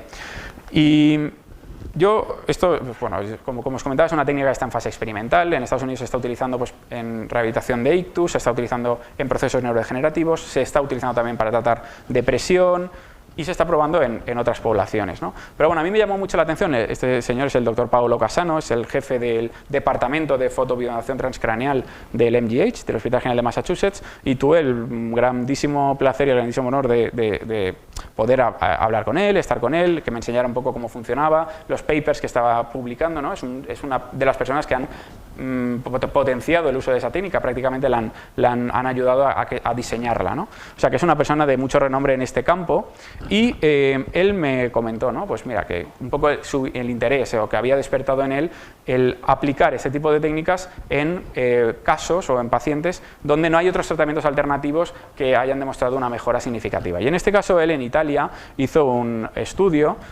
con una población de pacientes con síndrome de Down. Él tiene conferencias en YouTube, ¿no? Donde habla además de que es una cosa también personal, ¿no? Porque él tiene un familiar con síndrome de Down y era una de sus motivaciones el poder intentar ayudar. Entonces diseñaron este ensayo donde trataron a 4 o 5 niños con síndrome de Down con sesiones de fotobiomodulación transcraneal en distintas zonas y bueno, la fotobiomodulación se puede aplicar también de forma pulsátil, es decir, que no es una cosa continua, sino que se aplica también de forma pulsátil. Pero bueno, esto que está publicado y lo podéis encontrar, y os he dejado aquí abajo la referencia, luego se ha diseñado un estudio más potente que todavía no se ha publicado, pues esto es del 2019, y aquí lo que se le pide a la niña, una niña de 8 años con síndrome de Down, es dibuja un retrato de tu doctor, dibuja la cara que tienes delante de tu doctor, ¿no? O la persona que tienes delante. Este es el primer dibujo que hace esta niña de 8 años. Yo no entiendo mucho tampoco de interpretar la parte más de los dibujos, no me dedico a infantil tampoco, pero bueno, podemos ver todos que la línea de la cabeza no está cerrada, los ojos están fuera, el pelo, pues bueno, la nariz no hay, orejas tampoco, ¿vale?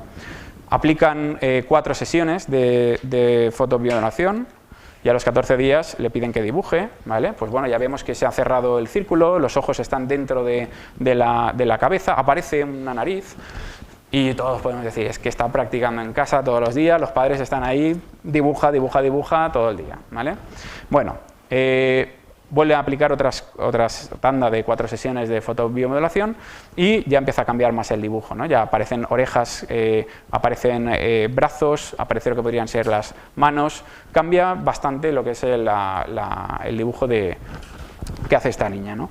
Y aquí yo diría que del segundo al tercero hay algo más que práctica, es decir, que ya no podríamos justificar tanto la parte de práctica porque yo creo que hay bastante, ¿no?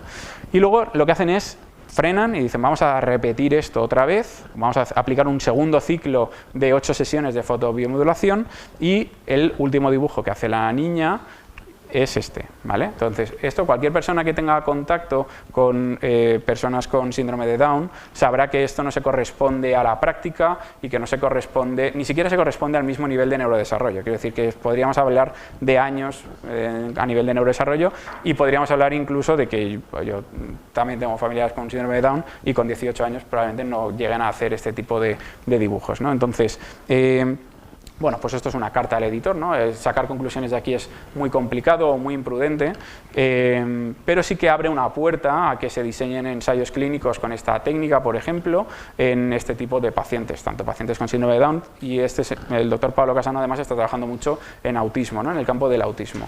Se abre esa puerta a que se diseñen este tipo de ensayos y, ¿por qué no?, explorar las posibilidades que tengan este tipo de técnicas. Y bueno, yo con eso ya me despido. Esta es un poco la última diapositiva que os quería poner. Organizamos cursos en la salud en Valencia de neuromodulación. Hemos organizado ya 2 ediciones. Aquí está el doctor Pascual León, el doctor Camprodón, que está a mi lado también. Y son cursos específicos de formación para poder aplicar a nivel práctico este tipo de técnicas. Si queréis más información, pues me podéis contactar a través de esas vías. Bueno, yo con eso muchas gracias y bueno.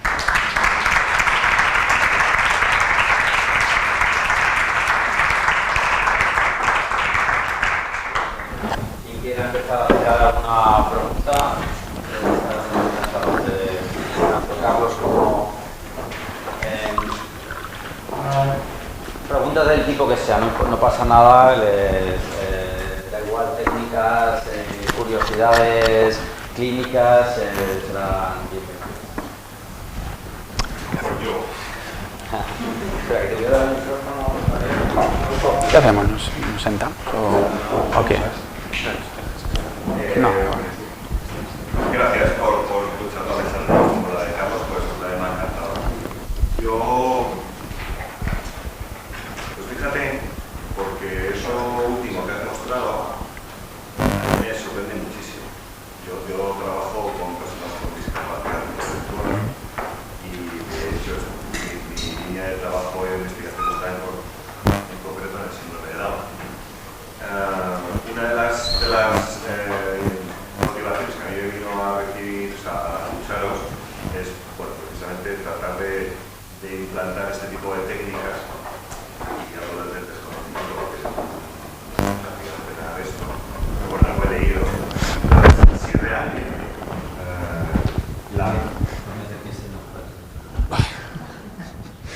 si realmente ¿está activado? Si realmente se produce esa mejora en el dibujo de esa niña, realmente es esperanzador. O sea, creo que, o sea, no dudo de lo que muestras, pero yo no lo he hecho, el dibujo.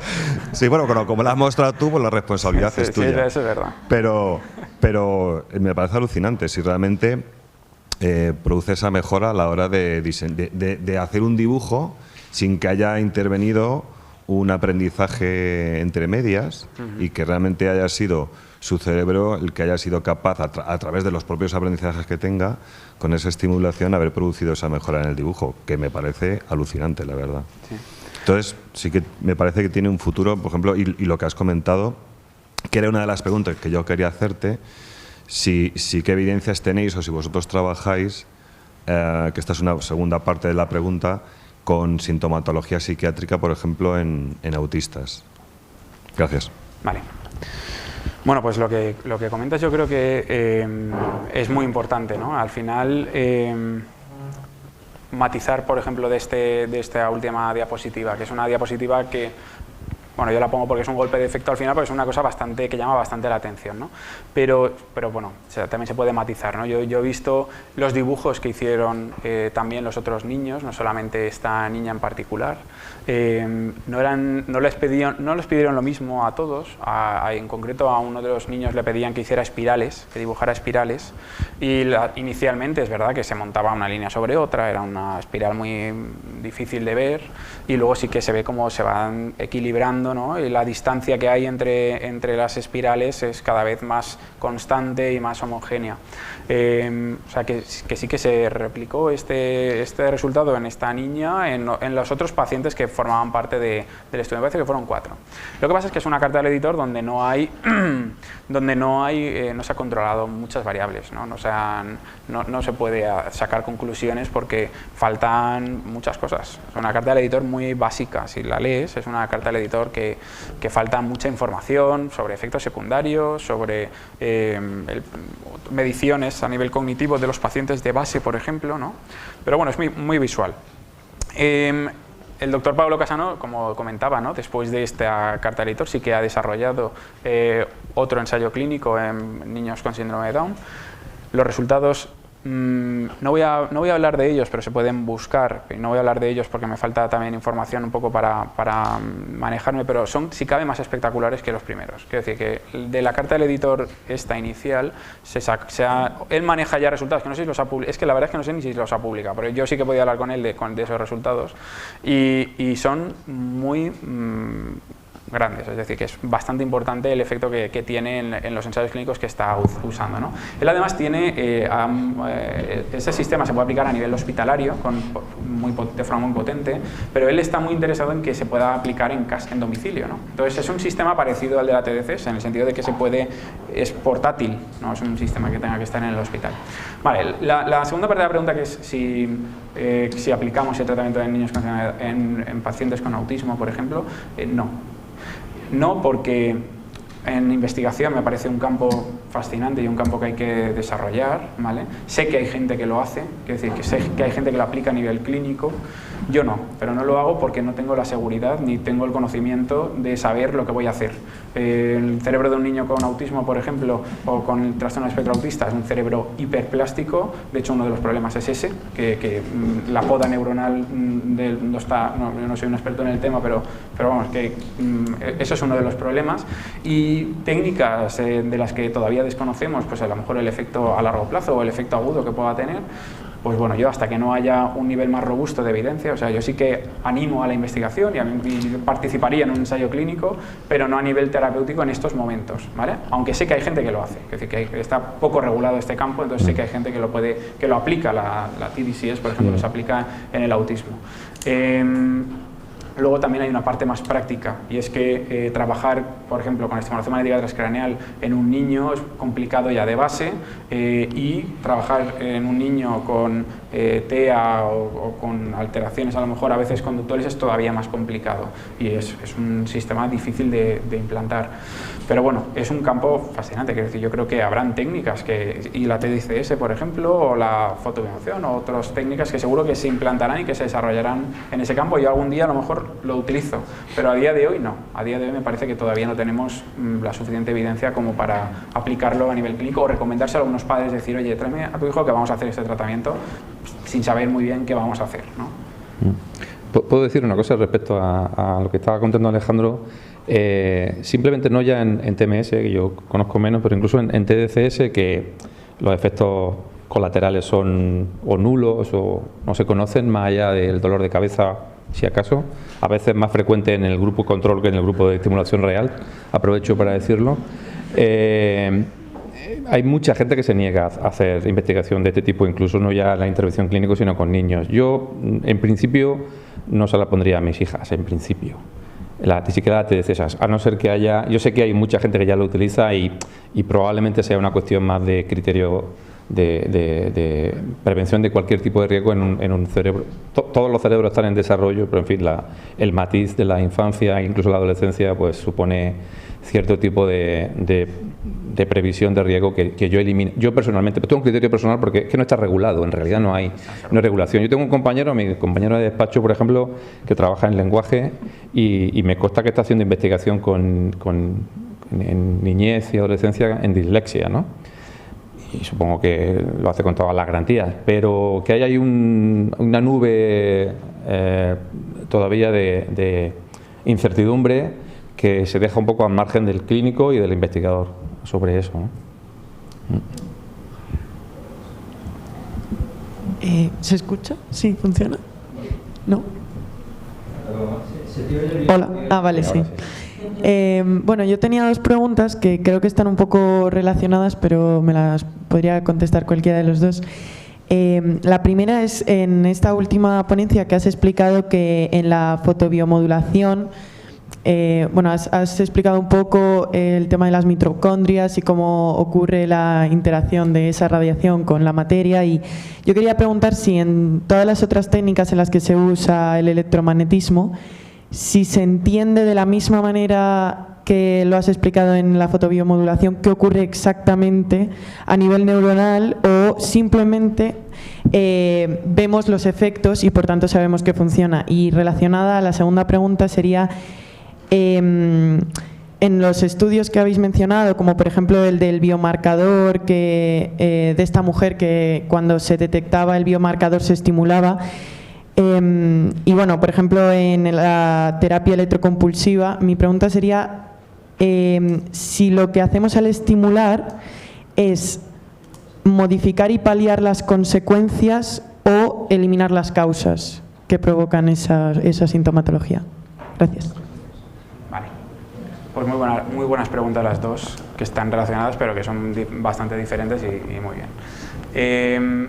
La primera, la estimulación magnética transcraneal, el mecanismo de acción es diferente al de la fotobiomodulación, por ejemplo, ¿no? El mecanismo de acción, y si me digo algo mal, me echáis una mano. Tú sabes más de magnética. El mecanismo de acción es a través de la ley de inducción de Faraday, es decir, tú tienes un circuito eléctrico, se genera un campo electromagnético perpendicular que induce un circuito eléctrico en un tejido conductor, ¿no? Que puede ser el tejido nervioso, pero que, oye, desde que aplicas el tratamiento hasta que llega a la corteza cerebral, hay músculos que se insertan en el cráneo, hay nervios que inervan esos músculos. Los pacientes muchas veces tienen contracciones de las cejas, contracciones de la boca, y lo que estás haciendo es inducir una actividad eléctrica directamente en esos circuitos conductores, ¿no? Entonces, a nivel del sistema nervioso pasa lo mismo, es decir, lo que haces es desencadenar potenciales de acción a nivel neuronal, y eso sí que está ampliamente demostrado, es decir, que eso es una cosa que se puede medir, porque, por ejemplo, con la corteza motora pasa lo mismo, es decir, tú estás induciendo una despolarización neuronal, sin esa despolarización neuronal no habría un potencial motor evocado. Entonces, lo que es la inducción de la corriente eléctrica a través del campo electromagnético, eso está ampliamente demostrado. Lo que haces al final es activar neuronas o poblaciones neuronales que están interconectadas con otras zonas, por tanto induces cambios en las otras zonas y en general consigues un efecto sobre un neurocircuito, o sea, sobre las estructuras que más relación tengan o que más conectadas estén con ese hub neuronal que estés estimulando tú. Y se hace a nivel cortical, o sea, se hace a nivel superficial, porque a medida que entras, o sea, a medida que le das más fuerza al aparato, puedes ampliar, puedes tener un poquito más de profundidad, pero pierdes mucha focalidad. De hecho, ya es poco focal, como comentábamos, a nivel cortical. Entonces, como pierdes mucha focalidad, te centras en la corteza porque sabes cómo está conectada con las distintas estructuras. No sé si te he contestado a la pregunta o no. Sí, a ver, es que entiendo que es muy complejo entender exactamente qué ocurre, pero sí, mi pregunta iba a eso, como en una neurona, si se entiende exactamente, vale, pues llega el impulso eléctrico, ocurre esto, entonces esto, o simplemente pues ha sido como que a lo largo de la historia se han ido aplicando y se ha visto que tenían efectos y simplemente era como, pues esto funciona y ya está. Tiene que ver con el potencial de membrana con la entrada y salida de sodio, calcio en lo que es en el axón. Entonces, sí que se entiende desde ese punto de vista, ¿no?, más específico, más de entrada y salida de iones en una neurona, ¿no? Claro, entonces, relacionando esto con la segunda pregunta, sobre si estamos paliando las consecuencias o cambiando la causa. Yo creo que estamos paliando las consecuencias más que cambiando la causa, porque al final el funcionamiento del cerebro, vamos a ver, la neuromodulación más antigua, que lo hemos dicho, yo creo que lo hemos dicho antes, es la neuromodulación que ejercemos sobre nuestro cerebro de forma inconsciente a través de los órganos de los sentidos. Una psicoterapia es una forma de neuromodulación. Tú estás cambiando la forma de funcionar del cerebro a través de la psicoterapia, incluso a nivel de expresión génica, ¿no?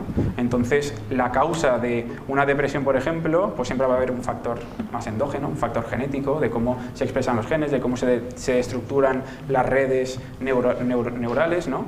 Y sobre todo epigenético, ¿no?, del afecto del ambiente sobre esas redes y sobre esos mecanismos cerebrales. Entonces, esa sería, desde mi punto de vista, la causa, ¿no? La causa es epigenética pura. O sea, puede haber una predisposición genética que no tiene por qué desarrollar un fenotipo patológico, pero a través de la interacción con el ambiente se termina generando ese fenotipo depresivo o obsesivo-compulsivo, etc. Y esa es la causa. Por eso es tan difícil luego, si eliminaras eso, sería una cosa definitiva, pero tú cuando aplicas la estimulación magnética transcraneal induces una neuromodulación que puede perdurar en el tiempo, ¿no? También depende de los años de evolución, depende de muchos factores que no manejamos todavía, pero el cerebro puede tender otra vez a volver a funcionar de la misma manera que antes y puede volver a aparecer la misma sintomatología porque tiende a esa tendencia a no haya habido una reestructuración total o que aunque haya habido una reestructuración a nivel genético hayan una serie de factores que se están expresando y que están haciendo otra vez que todo vuelva hacia atrás, ¿no? Entonces, la respuesta desde mi punto de vista sería que no es que elimines la causa, sino que palias un poco las consecuencias o esa disfunción que pueda haber en esa persona. Yo añadiría un par de cosas, creo que lo ha dicho él muy bien. Respecto a tu primera pregunta, a ver, primero de todo, en relación a todas las técnicas de neuromodulación, conviene separar entre los mecanismos que actúan durante el tiempo de estimulación, que él ha explicado muy bien, por ejemplo, en el caso de la TMS, lo que puede pasar, con los cambios posibles que suceden después de la estimulación. Eso es muy importante. Todo lo que tiene que ver con el cambio en umbral de disparo, excitabilidad, sucede fundamentalmente durante el momento de estimulación, tanto con una técnica como con otra. Pero luego se disparan otro tipo de mecanismos que tienen que ver incluso con factores neurotróficos y con otras muchas cuestiones que ya trascienden el momento de la estimulación y que explicarían en parte que puedas encontrar efectos 60 minutos después o un mes después, ¿vale? Si te interesa especialmente lo de TMS, te puedo pasar un par de artículos sobre todo lo que hay a un nivel microscópico. Se hace con modelos animales, no se puede hacer con humanos, ¿no? Entonces, el salto a lo humano es muy complicado porque no puedes tener en cuenta todos los parámetros de igual forma, no es igual la corteza motora que la corteza no motora, en fin, hay un montón de aspectos, pero si te interesa específicamente eso, te puedo pasar porque hay bastante investigación al respecto. No necesariamente nos aclara todo, pero es verdad que puede responder a alguna de tus curiosidades, ¿no?, en alguna de tus preguntas. Y respecto a la segunda cuestión, yo creo que la razón de si estás atenuando síntomas o consecuencias o alterando causas tiene que ver con cuántas causas explican los efectos de los que estamos hablando. Es decir, las causas las podemos ver a muchos niveles distintos, ¿no? Creo que él ha ejemplificado bien una situación en la que podría estar afectando una causa intermedia, pero por ejemplo creo que la neuromodulación de hecho empezaba un poco mi charla tratando de que la conceptualizarais como una forma de intervenir directamente sobre elementos que tienen un papel causal sobre otras cosas. Si tú modificas los ritmos cerebrales y que sabemos con la investigación en neurofisiología y en neuroimagen que está relacionada con cierto tipo de aspectos relacionados con el comportamiento, con el rendimiento en tareas de memoria, por ejemplo, y tú modificando experimentalmente y con los controles pertinentes, eso es muy importante. Y tú alteras el comportamiento mejorándolo o no, pero alteras el comportamiento cuando estás modificando única y exclusivamente, en principio, las bandas de frecuencia que están relacionadas con un proceso determinado, hombre, yo creo que podemos hablar de causa y efecto. ¿Son las únicas implicadas? No, porque también hay causas relacionadas con variantes genéticas que puedes tener tú y yo no, y hacen que sea más fácil que la intervención en ti sea que en mí, por ejemplo, ¿no? Entonces, aquí lo de hablar de causa y efectos es complejo, porque hay muchos niveles de causación implicados. Pero cuando hablamos de neuromodulación estamos hablando de afectar alguno de los niveles de causación necesariamente, porque de hecho esa es la principal contribución que tiene cuando los comparamos con las técnicas de registro de la actividad cerebral, ¿no?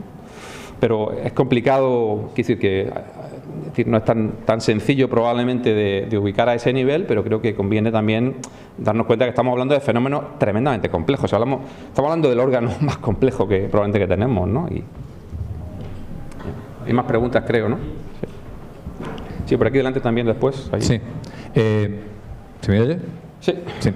Eran dos preguntas, una para los dos. Había un artículo sobre los efectos secundarios. Hay un artículo de Brunoni que probablemente conoces sobre 120 pacientes y en 7 casos eran bipolares y la TDCS despertó una crisis maníaca o hipomaníaca. ¿La TDCS? Sí. No sé si pasa también en la TMS, si eso es un caso particular, lo que quiere decir que sí que parece que hay efectos secundarios, o al menos en ese artículo. Y la otra es, si hay, esto es curioso, si hay, por lo que veo sobre todo los estudios son, el efecto es relativamente superficial. Se pueden hacer, al menos teóricamente, se pueden hacer con varios emisores, se pueden hacer enfoques más profundos, o sea, similar a lo que se hace en radiología. Yo puedo tener varios haces y lograr un punto de mayor intensidad en zonas más internas. Hay estudios de interacción en TMS en zonas más internas. ¿Tiene sentido esto? Gracias. Yo he visto algunos estudios, como comentas, ¿no? donde buscan eso, que choquen dos frecuencias y que se quede el resultado sobre un núcleo más profundo o una estructura más profunda, pero no he visto de estimulación magnética transcraneal, no he visto de estimulación magnética esa aplicación, la he visto más en el campo de la... pues eso, de electricidad y de radiofrecuencia más que de magnética. Entonces, sí que está la TMS, que es el casco de Brainwave, ¿no? Que se considera, ¿no? Se ha demostrado que alcanza un nivel de profundidad superior, pero a nivel cortical, ¿no? Es que no pasamos de la corteza, con la estimulación magnética transcraneal no pasamos de la corteza. Y la primera pregunta... Sí, lo de los efectos secundarios. En la estimulación magnética transcraneal ahora se está haciendo un ensayo clínico en la FE, precisamente en pacientes con trastorno bipolar. Y el riesgo de inducir un viraje a la hipomanía o a la manía es bastante bajo, bastante bajo. Casi cualquier procedimiento antidepresivo, podría decir, creo que salvo la psicoterapia, pero cualquier tratamiento que tenga un efecto antidepresivo, de alguna forma en un paciente bipolar podría inducir algún viraje. Lo que pasa es que esos efectos secundarios en los virajes, primero hay que tener claro que el paciente tiene un trastorno bipolar. Si hay un viraje a la manía, probablemente tenga un trastorno bipolar, que puede no estar diagnosticado. O sea que el diagnóstico es muy importante, tener un buen diagnóstico del paciente, salvo que sea el primer episodio maníaco, deberíamos de tener ese diagnóstico, trastorno bipolar tipo 1 o tipo 2. Entonces, lo primero es el diagnóstico, ¿no? Pero luego también en el trastorno bipolar, por ejemplo, a nivel de estabilizadores del humor, el litio, el ácido valproico, etcétera, claro, cuando aplicas un tratamiento antidepresivo en un paciente bipolar, te tienes que asegurar también de que la parte estabilizadora esté bien puesta, es decir, que tengan un buen estabilizador del ánimo, que sea efectivo, que esté en rango, el litio, el depaquine o la lamotrigina, me da igual, pero que esa parte esté cubierta, porque si no, tanto la TDCS como la MT, como cualquier fármaco a dosis bajas, te puede inducir un viraje. Entonces ahí hay un factor que hay que tener en cuenta, que es cómo de controlados estaban estos pacientes, si estaban diagnosticados o no, y cómo de controlados estaban con los tratamientos estabilizadores de base, que a día de hoy pues creo que son, imprescindibles. O sea, cualquier paciente con trastorno bipolar necesita un estabilizador del ánimo. Yo solo puedo añadir que en población con trastornos psiquiátricos no lo sé, no conozco ese estudio de Brunoni. En población sana, a lo más que va a llegar, he visto un montón de revisiones y nosotros habremos pasado 2.000 participantes ya en el laboratorio y lo máximo que te pueden decir es que le picaba un poco más de la cuenta, ¿no? Depende de la densidad de corriente que pase, ¿no? No hay, y de hecho hay un montón de revisiones con población, ya digo, sana. A ese nivel no. Y respecto a lo de la profundidad, con la eléctrica, desde luego, tampoco con la TMS, pero o sea, pensar en directamente afectar más allá de pocos centímetros, imposible. Otra cosa que sí es interesante y estaba implícito en alguna de las cosas que yo he comentado, es que tú puedes, estimulando zonas corticales, está afectando a la actividad de regiones subcorticales. La relación, por ejemplo, giro angular con hipocampo está demostrada con TMS, con TDCS y con otras técnicas, ¿no? Pero no directamente, claro, y tampoco sabes a priori qué efecto va a tener. Puedes tener los estudios previos que te dicen que estimulando o a nivel frontal, por ejemplo, estás cambiando la actividad gamma en el hipocampo, pero va a depender de factores que no controla al principio y sería más una cuestión a posteriori. Pero no, directamente, o sea, a nivel profundo, las técnicas de neuromodulación no invasiva, por definición, no te puedes fiar de ellas para eso, directamente. Aquí había dos preguntas más porque no nos va a dar tiempo. Bueno, muchas gracias, Carlos y Alejandro. Las ponencias han sido extraordinarias, muy breve, que tenemos poquito tiempo. Iba en relación a Alejandro, la diapositiva que has puesto con respecto al movimiento, a la zona del movimiento del cerebro, que has dicho alguna pregunta. Al umbral motor. Sí, eso, al tema motor. Perdón por el lenguaje, que no soy experta. La TMS se utiliza también a nivel clínico para estas tipologías de trastorno del movimiento y luego Carlos también ha dicho que tenía una duración en el tiempo también la aplicación de estas técnicas. Me he quedado con 90 días aproximadamente. No sé si esto, y tú has presentado estudios de remisión total, no sé si. A ver, la TMS está aprobada para el tratamiento del TOC y de la depresión, pero fuera de ficha técnica tiene un campo enorme, porque se han hecho tantos estudios en distintas patologías que al final no deja de ser un tratamiento que tú puedes revisar literatura y ver que hay protocolos que han demostrado más o menos eficacia en determinados trastornos, ¿no? A veces son dos protocolos diferentes que han demostrado tener un buen resultado en una patología en concreto, y una de ellas es el Parkinson, por ejemplo, es decir, que al final la estimación de transcranial se está estudiando en el Parkinson. Es verdad que yo como psiquiatra estoy un poco más desconectado de esa parte más de neurología, pero son protocolos que se aplican sobre la corteza motora, que es la zona del movimiento que comentabas. Entonces ahí se aplican los protocolos para el Parkinson, se aplica también protocolos en la corteza motora para el dolor crónico neuropático, es decir, ahí también ha demostrado buenos resultados. Hay unidades del dolor que ya están poniendo TMS y TDCS también, un montón, porque a través de la modulación de la corteza motora consiguen disminuir la percepción del dolor crónico neuropático, pues dependiendo de la lateralidad también se inhibe una o la otra, o se estimula una o la otra, pero bueno, que es una zona muy importante por eso, ¿no? Ahora, que haya un nivel suficiente, robusto de evidencia para para considerar en el Parkinson, por ejemplo, la TMS como un escalón del tratamiento, yo creo que todavía no. Aunque, es decir, fuera de ficha técnica tú lo puedes aplicar. Si el paciente sabe que es fuera de ficha técnica, que se han probado todos los recursos que tiene a su disposición, que están dentro de los algoritmos de tratamiento, que no tiene... que no es que le digas si te tomas esto que es mucho más barato te pueda aplicar el mismo beneficio, sino que el paciente ha consumido bien los tratamientos que tiene a su disposición.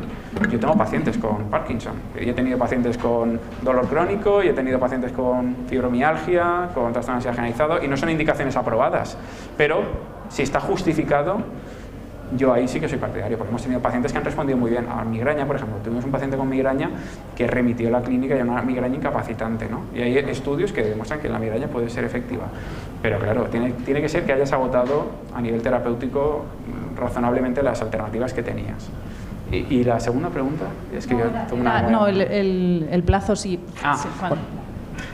Yo la duración. quería decir que con la estimación de transcranial los protocolos son intensivos, repetidos a lo largo de los días, incluso en pacientes que han sido no respondedores a un protocolo de 4 semanas. Hay ensayos clínicos que dicen que si sigues administrando el tratamiento vas aumentando la tasa de respuesta y de remisión con el paso de los meses, y a veces sí, o sea, a nivel neurofuncional, no sé si tiene, si es así o no, porque tú cuando estás estimulando al paciente es cuando más efecto estás teniendo, luego hay unos cambios posteriores de potenciación a largo plazo, a nivel neuronal, ¿no? O sea, la sinapsis, etcétera, pero a nivel clínico incluso se ha demostrado que hay efectos 2 semanas después de terminar el protocolo, un efecto clínico. No digo cerebral, porque a nivel cerebral la máxima estimulación ya la has aplicado en el protocolo de inducción, pero luego hay pacientes que mejoran incluso después de 2 semanas, a lo mejor de haber terminado con el protocolo. Pero son protocolos intensivos y mantenidos en el tiempo. Y si el paciente va muy bien, le recomendamos hacer protocolos de mantenimiento y hacemos sesiones todos los meses, 3, 4 sesiones para mantener el efecto, porque hemos tenido pacientes que han tenido recidivas y esas recidivas las intentamos evitar aplicando protocolos de mantenimiento. Eso a nivel clínico, ¿eh? Sí, no, ya está. No, a nivel no clínico es más difícil, hay mucho menos estudios. Pues normalmente, en algunos casos, cuando se combina, por ejemplo, con entrenamiento cognitivo que comentaba esta mañana, pues se pueden conseguir a lo mejor resultados un poco más duraderos, pero con 8 o 10 sesiones como mucho, ¿no? Yo no conozco o no recuerdo ahora pasar de ahí, porque ya se hace bastante inviable. También cuando estaba hablando de población sana, insisto, en otro tipo de casos no lo sé. Y luego los efectos duraderos, comentabas tú en tu pregunta, 90 días, no, eran 90 minutos en todo caso, cuando es una única sesión. Cuando son más sesiones sí puedes conseguir, combinado con otra cosa, hablaba también de la neurorehabilitación motora. En rehabilitación motora, que yo sepa, tampoco soy experto en eso, pero se utiliza muchísimo la TDCS, modificando excitabilidad cortical, combinándola con la rehabilitación motora y demás, porque lo que hace es como predisponer a absorber la capacitación de movimiento mucho antes, ¿no? Pero no te sabría decir cuánto duran, porque es que salen estudios sistemáticamente y como no estés en eso mirándolo sistemáticamente no te sabría decir más de eso. ¿Alguna otra pregunta? Por aquí, venga, y acabamos con una pregunta más. Muchas gracias. Hola, ¿se oye? Sí. Bueno, muchas gracias. Mi pregunta, a ver si la consigo formular bien. Tengo mucha curiosidad por entender si hay ciertas poblaciones de neuronas, por ejemplo, o ciertas áreas que se estimulan más a ciertas frecuencias.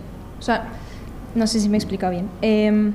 Por ejemplo, si tú estimulas con una frecuencia alfa, hay ciertas neuronas o poblaciones que reaccionan más, o zonas cerebrales, o es simplemente funcional por tema de redes. Eso es una buena pregunta y tú misma te has casi respondido ya. Hasta ahora que yo sepa, la comparación no es tanto por poblaciones de neuronas, ¿vale? No te sabría decir porque no conozco ningún estudio, ningún metaanálisis que compare directamente, con lo cual habría que abordar un montón. Yo me atrevería a decir que es una cuestión, bueno, a ver, los parámetros relacionados con la direccionabilidad de axones y somas, eso es muy importante, con lo cual puede haber factores relacionados, como tú dices, de la facilidad o no, dependiendo de qué región estemos hablando. Pero no puedo comparar porque no conozco, no se puede hacer fácilmente, no hay literatura que permita comparar eso y yo no conozco a ese nivel. Si pudiéramos hablar de facilidad, qué grupos de poblaciones neuronales pueden ser más o menos vulnerables al entrainment de una frecuencia u otra. Pero a nivel funcional es mucho más sencillo dar una respuesta. Yo, sin ser categórico, porque no puedo serlo, pero sí te puedo decir que es mucho más fácil, independientemente de la región de interés. Si la banda de frecuencia de endógeno es X por defecto en tal situación, poder hacer un entrainment con tags en esa banda de frecuencia, sobre todo si la persona realiza una tarea que va a inducir que el funcionamiento endógeno, que la tasa de disparo endógeno sea esa frecuencia, maximizan las probabilidades de que pueda incrementar la amplitud o la sincronía en la frecuencia que estás interesado en incrementar o en maximizar, ¿vale? Respecto a las poblaciones de neuronas, es una pregunta muy interesante y tendríamos que revisar un montón de literatura para poder hacer comparaciones, porque el problema, además, lo ha comentado en otro ámbito Alejandro, es que no sabes tú la diferencia de protocolo entre estudios. O sea, ese es el gran problema que tenemos aquí. Entonces la comparación no es fácil, primero porque no haya comparaciones directas, que eso no es necesariamente el mayor de los problemas, sino que si tú en un estudio utilizas unos electrodos de 5×5 y en otro utilizas uno de 7×5, se acabó la comparación. Incluso aunque esté y si a eso le sumas, si en un caso son 2 electrodos o son más, algunos están fuera, otros están dentro, qué tarea estás utilizando. Han medido el nivel basal porque eso influye muchísimo. O sea, eso va a hacer que la sincronización o la ganancia en amplitud pueda variar. Entonces es muy difícil responder a esa pregunta. Por eso te digo, en principio creo que sería más sencillo responderlo desde el punto de vista funcional, porque sabemos que hay elementos del estado y de la tarea que está realizando el sujeto o de la banda de frecuencia del ritmo específico que tú te interesa en una red, que puede estar por defecto ahí, ¿no? Entonces puedes asumir que eso va a ser más sencillo incrementarlo. No es difícil hacer un entrainment en una banda de frecuencia específica, no es demasiado complicado y generalmente produce incrementos. Pueden ser más o menos grandes, más o menos duraderos, pero eso en general va a producir incrementos. Pero va a depender de un montón de factores que si no controlamos cuando comparamos estudios, pues y que yo sepa no hay un solo estudio que permita responder a esa pregunta. Pero es una pregunta muy interesante porque eso podría tener aplicaciones directamente, ¿no? A nivel de población clínica, por ejemplo. Yo, una cosa muy breve también relacionada con esa pregunta. En el simulación, bueno, yo la verdad que es un tema que no termino de entender en profundidad, pero en la estimulación magnética transcranial, por ejemplo, cuando vas a hacer el cálculo del umbral motor, sí que hay papers que demuestran que la orientación de 45 grados aplicando los pulsos simples o la corteza motora es la orientación que más consigue estimular esa zona, ¿no? Luego eso se ha extrapolado a la corteza dorsolateral prefrontal izquierda. La gente, bueno, yo también, utilizamos la estimulación magnética transcranial en la corteza dorsolateral prefrontal izquierda con una angulación de 45 grados con respecto a la línea media.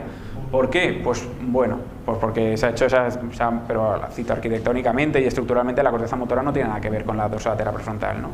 Pero luego hay una cosa que a mí me llama la atención y a lo mejor lo podéis explicar mejor, pero cuando tú estás haciendo un umbral motor lo puedes hacer en reposo, es decir, el paciente está con las manos abiertas en reposo y buscas esa despolarización de la zona concreto específica. Si tú al paciente le pides que haga un poquito de fuerza, está señalizando a nivel de la corteza motora la zona que se encarga de hacer esa fuerza con los dedos, ¿no? Y le dices haz fuerza y suelta. No es un umbral motor activo, sino es en reposo otra vez, pero le has hecho que facilite de alguna manera que esa población sea más sensible. Entonces yo al paciente le digo abre y cierra la mano, no se lo digo por un tema de circulatorio, sino que se lo digo porque está señalizando a nivel neuronal la población que está encargada de mover la mano. Y luego aplico la estimulación magnética transcranial y hay disminuciones drásticas en la amplitud que necesito para estimular esa población neuronal. Y bajo ese mismo concepto o algo parecido, el protocolo del TOC, el estudio que sirvió para que se aprobara por parte de la FDA, lo que hacían era inducir síntomas. Es decir, antes de aplicar el tratamiento sobre la corteza dorsomedial, se le decía al paciente, oye, ¿tú qué tienes? ¿Un TOC de contaminación y limpieza?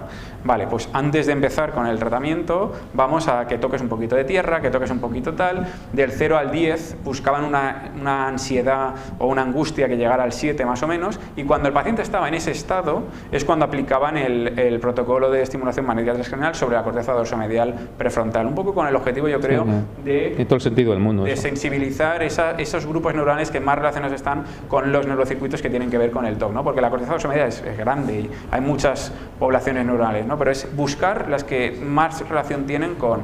Y es una aplicación clínica. No hay ensayos que comparen la inducción con la no inducción en el TOC, lo hemos aprobado con la inducción, faltarían ensayos que dijeran, oye, ¿es más efectivo o no? Pero tiene un poco una... Sí, pero en neurociencia cognitiva, por ejemplo, no sé con TACS, pero con TDCS, si tú el mismo protocolo, mientras para activar una determinada red, dependiendo de la tarea que está haciendo el sujeto, maximiza o no los efectos a nivel neural y a nivel de rendimiento, porque no están implicadas las mismas neuronas. Es decir, la lógica es exactamente lo mismo que ha comentado él. Si tú estás haciendo una tarea de memoria de trabajo y estás implicando una determinada red, es mucho más fácil que puedas modular esa red cuando estás estimulando en un hub de esa red. Si estás haciendo una tarea de percepción visoespacial que no requiere ninguna demanda en términos de memoria de trabajo, probablemente son otras neuronas las que van a estar fundamentalmente recibiendo la estimulación. O sea, es más funcional en ese sentido. Gracias. A question as well. Last question, okay. Thank you, Alex. I have one question. Is mainly regarding the combination of TMS or TDCS with other therapy, such as there are data that show that if you combine TDCS or TMS with psychotherapy, as for instance CBT or pharmacological treatment, there is an additional benefit? Do you know? Pregunta a Marco, para que no lo haya seguido, qué pasa con la combinación de TMS y psicoterapia, básicamente. Okay. So we always, if we have a patient that has pharmacological treatment, we always stay with the same treatment. We try to remain with the same treatment so that we don't induce changes in cortical excitability, like for example benzodiazepines or anticonvulsive treatments. So I think that TMS, we usually use it with pharmacotherapy associated. And then once we start the treatment with TMS, especially in addiction, in substance use disorders, but also in depression or OCD, we always try to combine psychotherapy with TMS and pharmacological treatment. I mean, if we have a patient with OCD, there is a behavioral part, that CBT, that is very important in the treatment. And sometimes they say, no, I've already tried cognitive behavioral therapy. Okay, you already tried, but you tried when the level of symptoms was so big or so strong that you couldn't maybe achieve your goals in the cognitive behavioral therapy. So we start with TMS, we reevaluate pharmacological treatment, and we also start with CBT more or less at the same time, so that they just like try to improve with everything. I don't mind from a clinical point of view if the patient is improving because of the CBT or more because of the treatment. I only want the patient to improve. So when we just start with everything at the same time, is taking into account this thing. And in TMS with TDCS, we haven't tried combining TMS and TDCS, but we do try sometimes to induce a change with TMS, an induction protocol of 3 weeks, for example, and to do the maintenance protocol with TDCS, like to try and make the patient remain stable with TDCS, so that they don't have to come to the hospital many times or every month. And there are studies where in OCD, for example, and also in depression, where the most effective treatment for the maintenance phase is TMS and pharmacological treatment. TMS is more effective than only staying with pharmacological treatment, but the combination of both is usually the most effective approach for most of the patients. Thank you. Bueno, bien, yo creo que vamos a dar la sesión por terminada. Solo un aplauso para los dos ponentes.